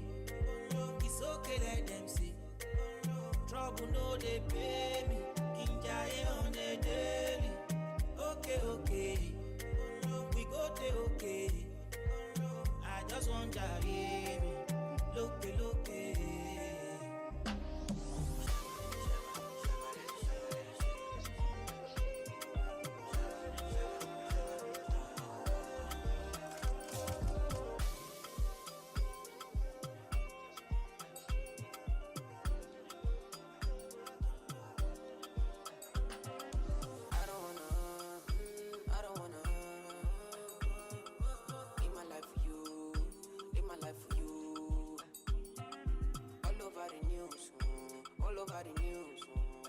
God, now I know the kind of thing I do, the kind of thing we do.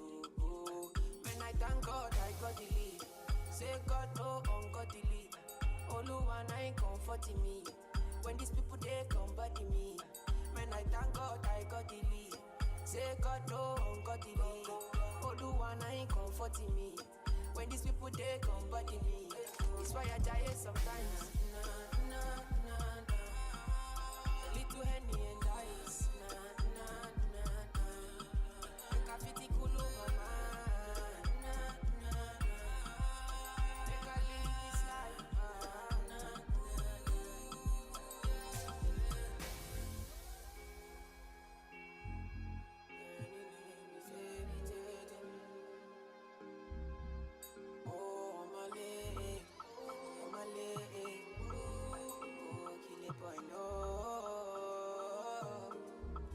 Make I play you my cassette, you. Anything you sell is a market, you. Try to they look from my aspect, you. They loud them at the handset, you. Me I know fi drag it shine. Oluwa na him be my country down. Me I know they try to connect the light. I just want Charlie boy day, make Charlie boy day. Man I thank God I got the lead. Say God no got the lead. Oluwa na him comforting me. When these people they come body me. And I thank God I got the lead. Say God no got the lead.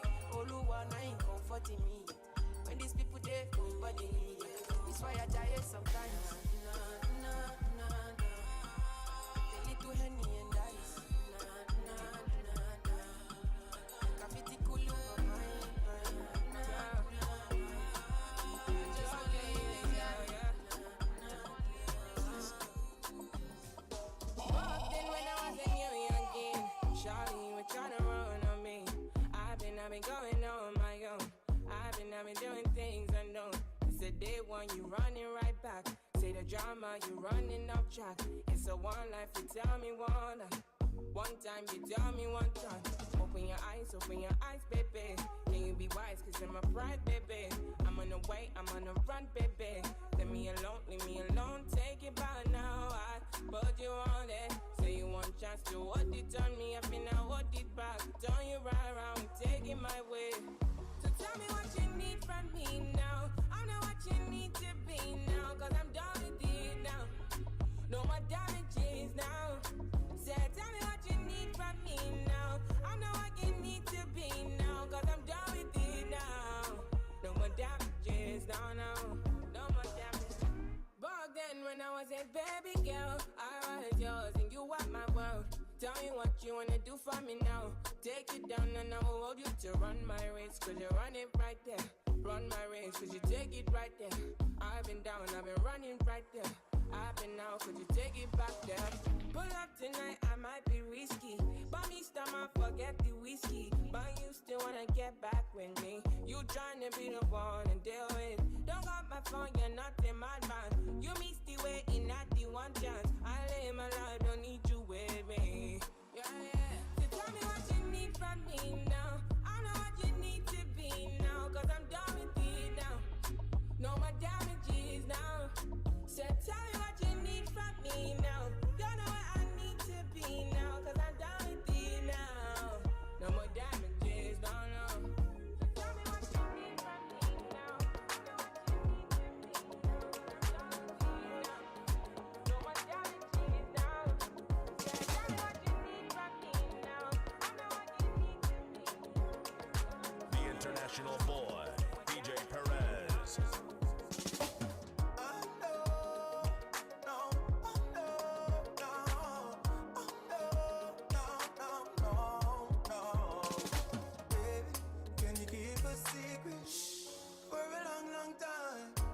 When you're awake or sleeping, say my name no time. I don't want to be more, baby, oh, but I got you want to be my wife. So let me tell you something, girl, if you relax and don't be tripping on them because I'll be back. Your friend them in your ears, them a chat, nah, nah. You're not better listen none of that. And don't you like it when I hit it from the back? And don't you like it when I spend the money stack?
you do.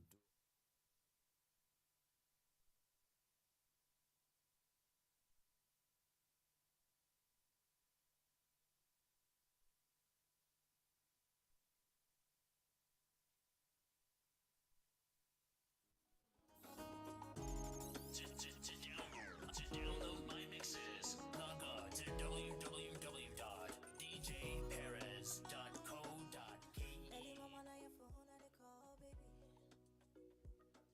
247, they be you, I they want, baby. While I know yawa for you, baby. Chai, pack well and balance well for me. Baby, baby, oh baby. Baby, baby.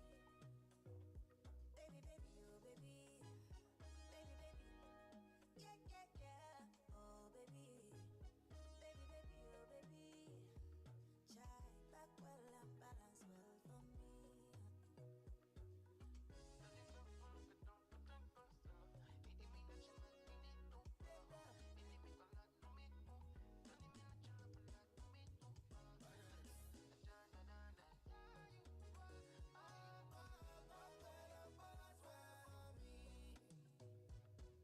No time for chit chat. I want you to pull me closer. Baby, you miss you, I can't lie. We don't build love where distance no fit corrupt. No yawa, oh. Baby, tell me no yawa, oh. Back well and balance well for me. Yeah, I know say things no balance, but you don't try for me. Yeah, yeah, and I go give you joy, cause I know strong man go there for me. Yeah, good for you. Go give you story. Who wanna give you story now? So back when I'm balance well for me. Yeah, baby, oh baby. Baby, baby, oh baby. Baby,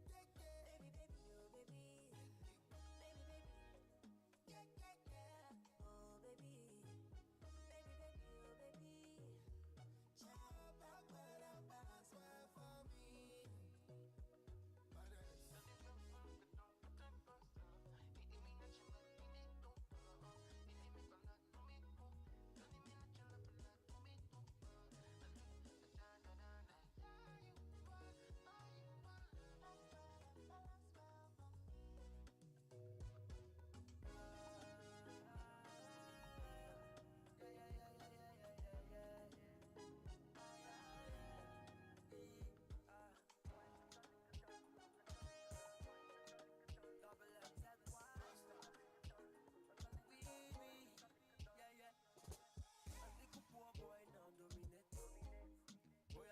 Right now, me just want to be thankful for the grind, the hustle and blessing.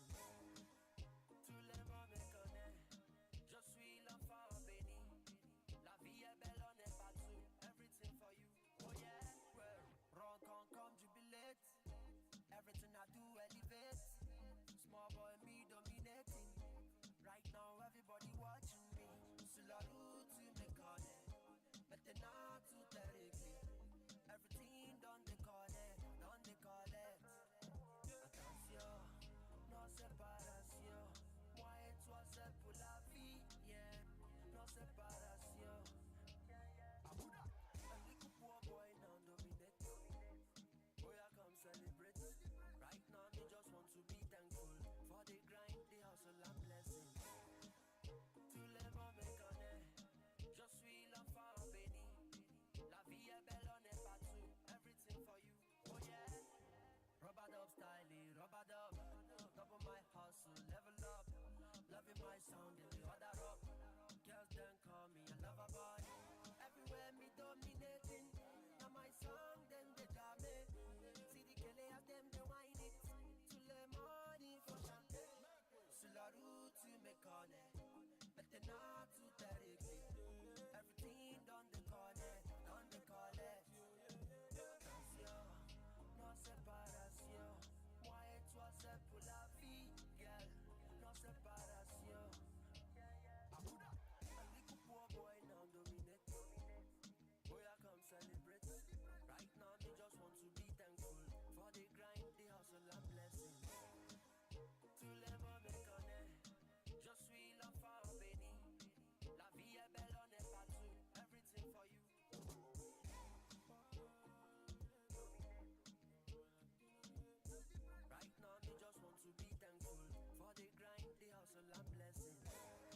On le peut.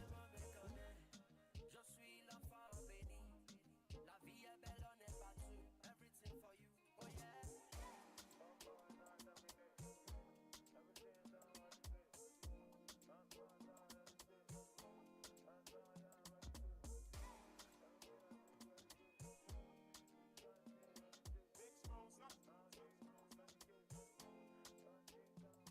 One time, Diddy goes over the two person we on you. DJ Perez on the ones and twos. Try lose you, try them no bun me well. I know fit tire for you, but I like say I know do. Suddenly man I calm down, man down for only you, yeah. Many man they try to whine you. I don't really mind, they just they whiny. Many gal they try to whine me. Baby no go mind them, just be whiny. Many man they try to whine you, but I don't really mind, they just they whiny. Many gal they try to whine me. Baby no go mind them, just be whiny. So me say ciao, Jawa. Look into my eyes, oh baby, Jawa. Will you be my wife, oh baby, Jawa, baby. Oh yeah, raga for me, Jawa, Jawa. Look into my eyes, oh baby, Jawa. Will you be my wife, oh baby, Jawa, baby. Jawa, my baby, Jawa, my baby, Jawa, Jawa. Amina, Zomana, answer me, Joe, chasing me now. It be like you be my destiny now. This kind of love, you know, they similar. Amina, Mutunia, Molaeka, Botemina. No, me, Orika, Kirima. Suma, me, get baby, speak to me now. Many man, they try to whine you. I don't really mind, they just they whine. Oh, many gal, you try to whine me. Baby, no go mind them, just be whiny. Many man, they try to whine you. But I don't really mind, they just they whiny. Oh, many gal, you try to whine me. Baby, no go mind them, just be whiny. So me say, ciao, Jawa. Look into my eyes, oh baby, Jawa. Will you be my wife, oh baby, Jawa, baby. Oh yeah, raga for me, Jawa, Jawa. Look into my eyes, oh baby, Jawa. Will you be my wife, oh baby, Jawa, baby. Oh yeah, raga for me, Jawa. My baby, Jawa, my baby, Jawa, Jawa. Jawa, my baby, Jawa, my baby, Jawa, Jawa. Take it easy on the beat.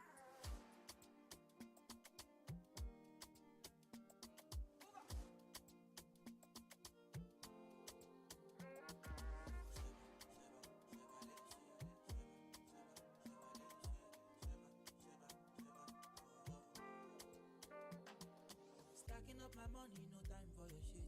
Money kulapo, I don't care for your hate. Me no fighting. Throwing down drums from bungalow out there. I did my penthouse, you can't even reach me. Me no frightened. It is not your fight, stand down. I'm not the one, calm down. You know I'm not your problem. You can't be me, why bother? Don't have your time now. Ole mumi bow down. To bambi no farabale. Oboya ko lari mole. Okay. It's okay, let them see. Trouble no they pay me. Kinjaye on a daily. Okay. We go there, okay. I just want to hear me. Look.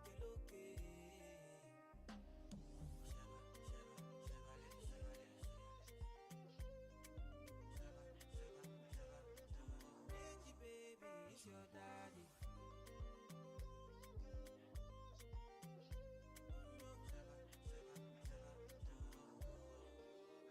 My grace, you define. I get it times two. You dey eye me. Let me remind you. No, they try me. But to bury me, go my berry. Yeah. You got my attention. Now what you gon' do? You the tension, but your leisure kung fu. Okay, cool it down. Cause me no fighting. It's not your fight, stand down. I'm not the one, calm down. You know I'm not your problem. You can't be me, why bother? Don't have your time now. Ole mumi bow down. To bambi no farabale. Aboya ko lari mole. Okay. It's okay, let them see.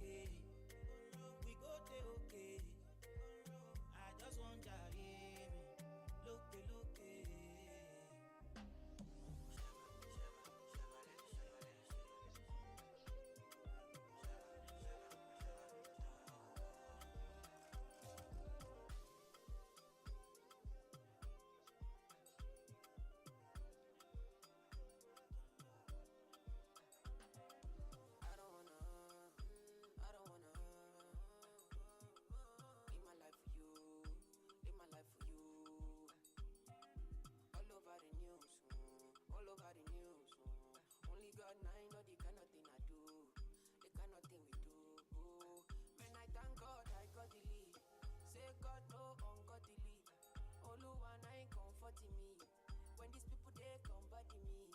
Man, I thank God I got the lead. Say God no, got the lead. Oluwana ain't comforting me. When these people they come body me, it's why I die sometimes. A little Henny and ice. Make a fitty cool over my mind. Make a live this life.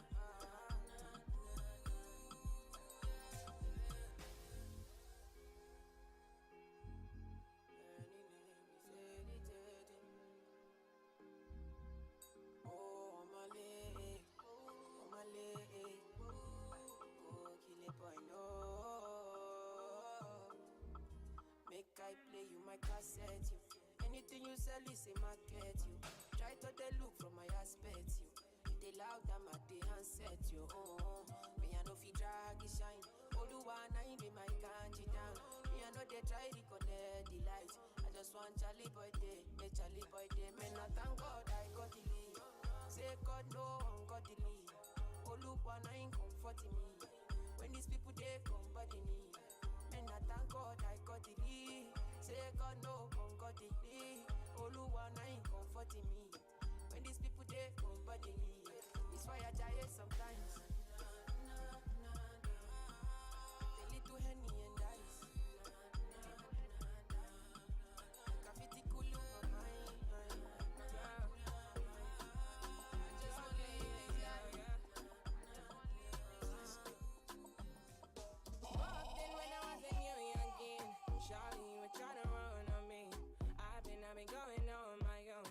I've been doing things unknown. It's a day one, you running right back. Say the drama, you running off track. It's a one life, you tell me one life. One time, you tell me one time. Open your eyes, baby. Can you be wise, cause I'm a pride, baby. I'm on the way, I'm on the run, baby.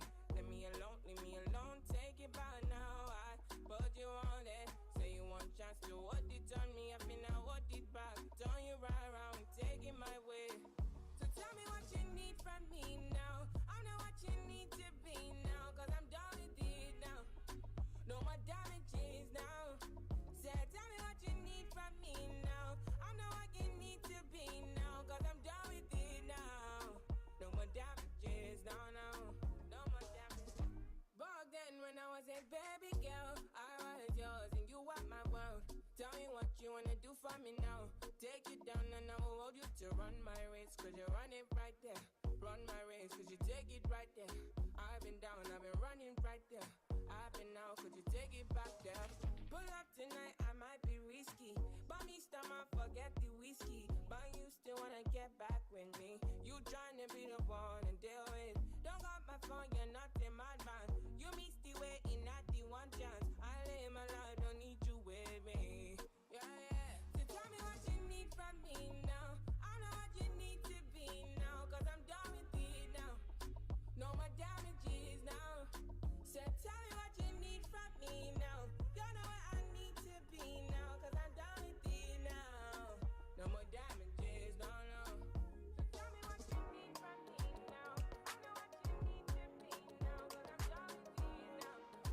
No more damages now. So tell me what you need from me now.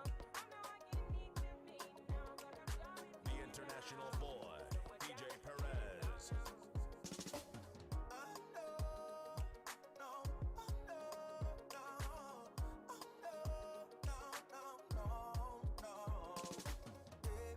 Can you keep a secret for a long, long time?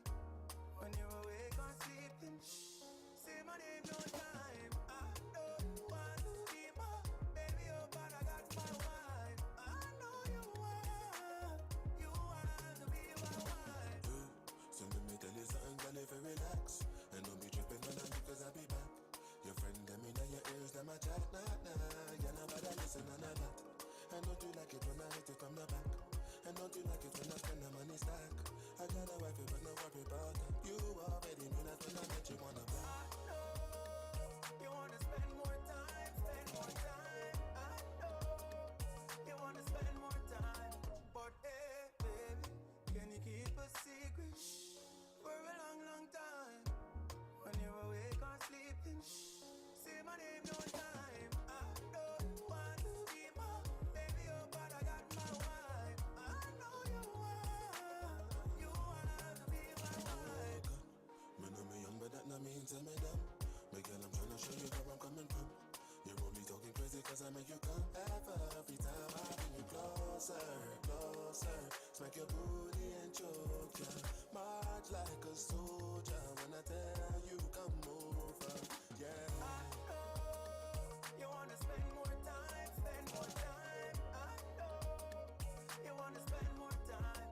But hey, hey, can you keep a secret for a long, long time?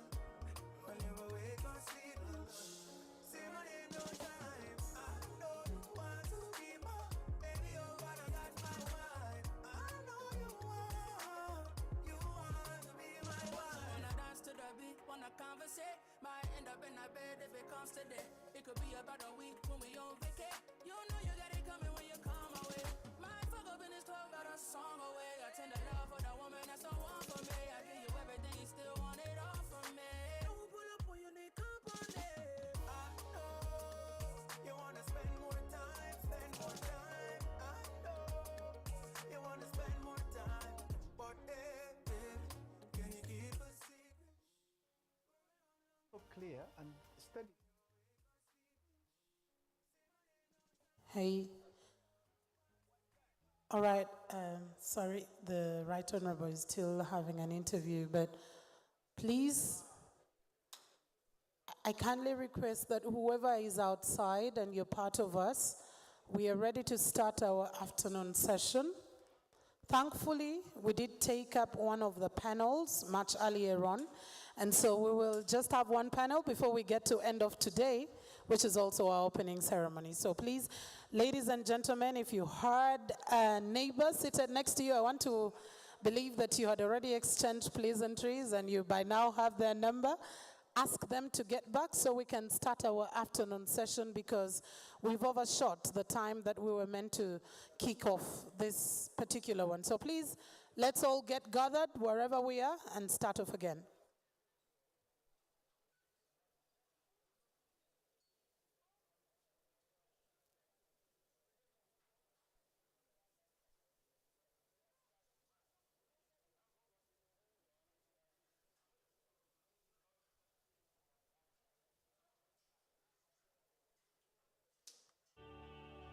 And so actually, we are going to start off with the band. The band has something beautiful for us, so we are going to use the next few minutes for the band to play as we welcome back everyone who is still outside. So while Honorable finishes with her interview, I am going to invite the band. When Honorable Sarah Mateke finishes with her interview, I am going to invite the band back. To invite the band, not yet back, but I will invite you to give us some entertainment, which will also be opening up as everyone else comes back. Let me have Honorable Sarah finish up with her interview, and then we'll start that.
I say, concentrate on Uganda.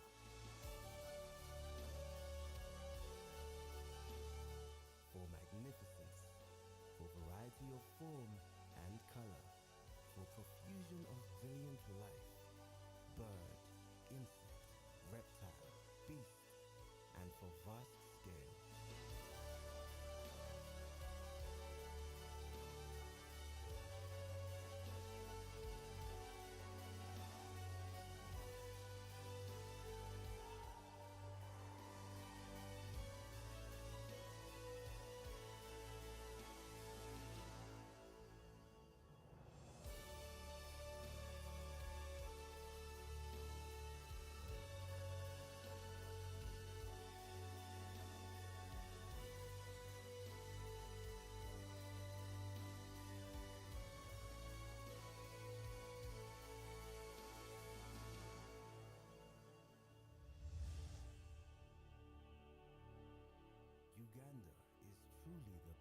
of Africa.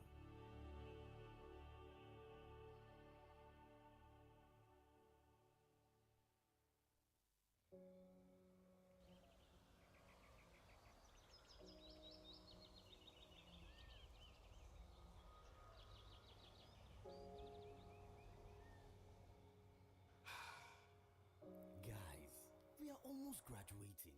What does the future hold for us African youth? After graduating from college, is securing a job certain?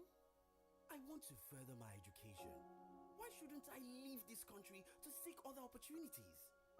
As an aspiring fashion designer who would like to trade in textile all over Africa, how do I get funding for my business? Trade? Are we even sure of economic stability?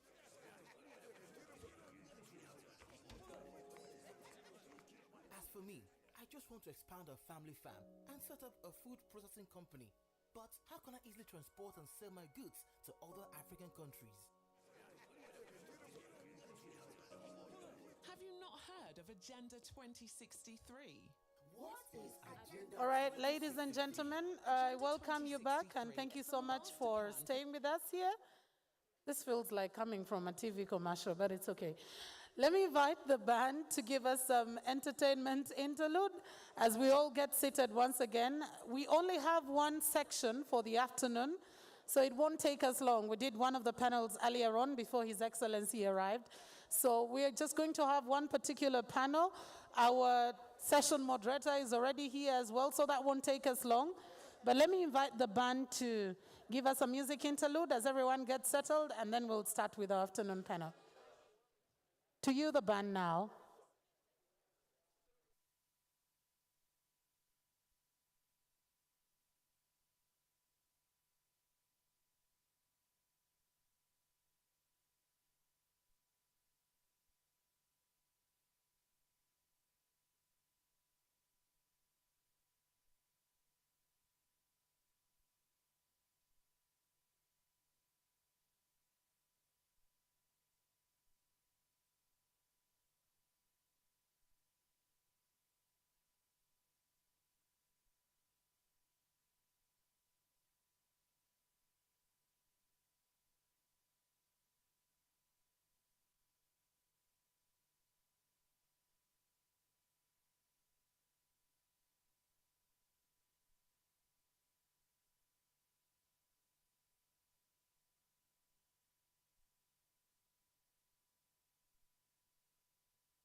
Thank you very much, the Republic of Uganda Scouts, for the entertainment. Thank you very much. Let's put our hands to clap for them.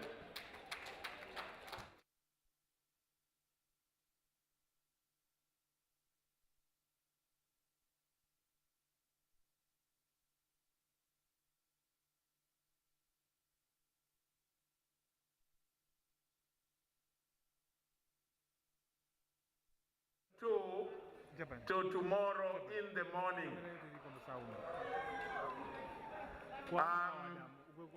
The honorable ministers and your leaders have been informed that majority of the delegates are now preparing for the dinner hosted by the Prime Minister of the Republic of Uganda and the EU delegation to Uganda later this evening. And so most of the delegates have gone to prepare for that.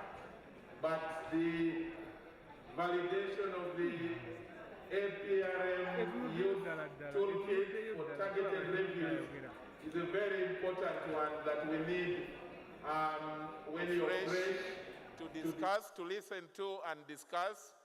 So we are going to push it to tomorrow, and we will reconvene here at 8:30 a.m. So kindly keep time, and we start with that session, and then the rest will follow after. Thank you very much.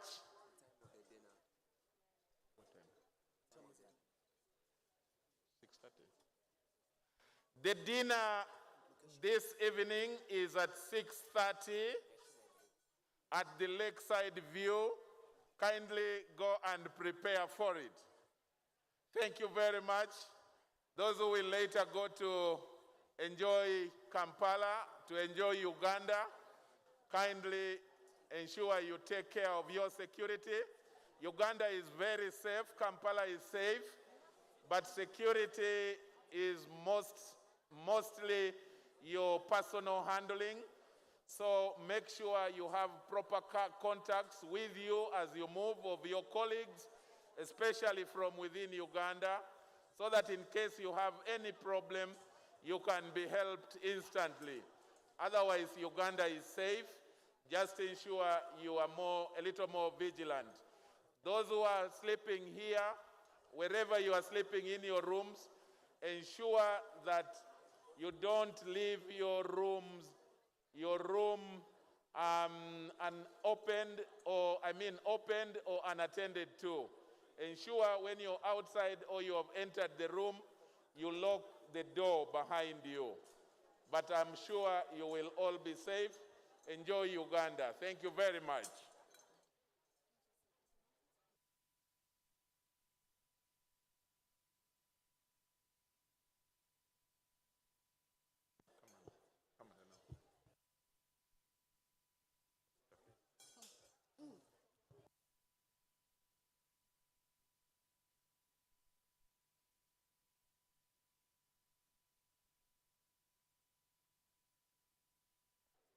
Hello, everyone.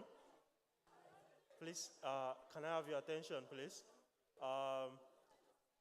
The African Union is having a bingo night party tomorrow. I would like to invite everyone. And also, we have a stand just by the restaurant where you had your breakfast this morning. We have a stand, and you can come around, and then we'll tell you more about the youth division and some things that we have for you. Of course, we have swag items. So please try and stop by. And also, we have something for you regarding education. Yeah, I'll see you at the stand. Thank you.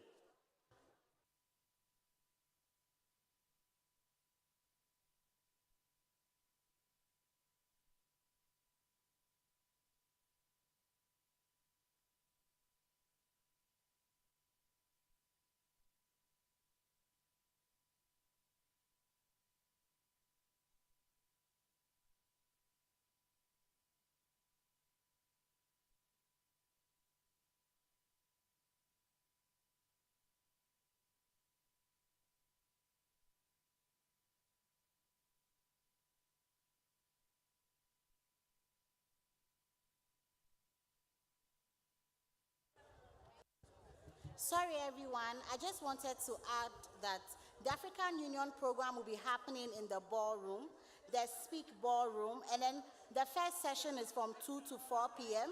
That is Transforming Education Summit in partnership with UNICEF. And then we have very key high-level people who will be speaking and connecting with young people. And then we also have the Bingwa Night, also in Spec Ballroom at 8 p.m. sharp for the party. See you all there. Thank you. It's tomorrow. Thank you.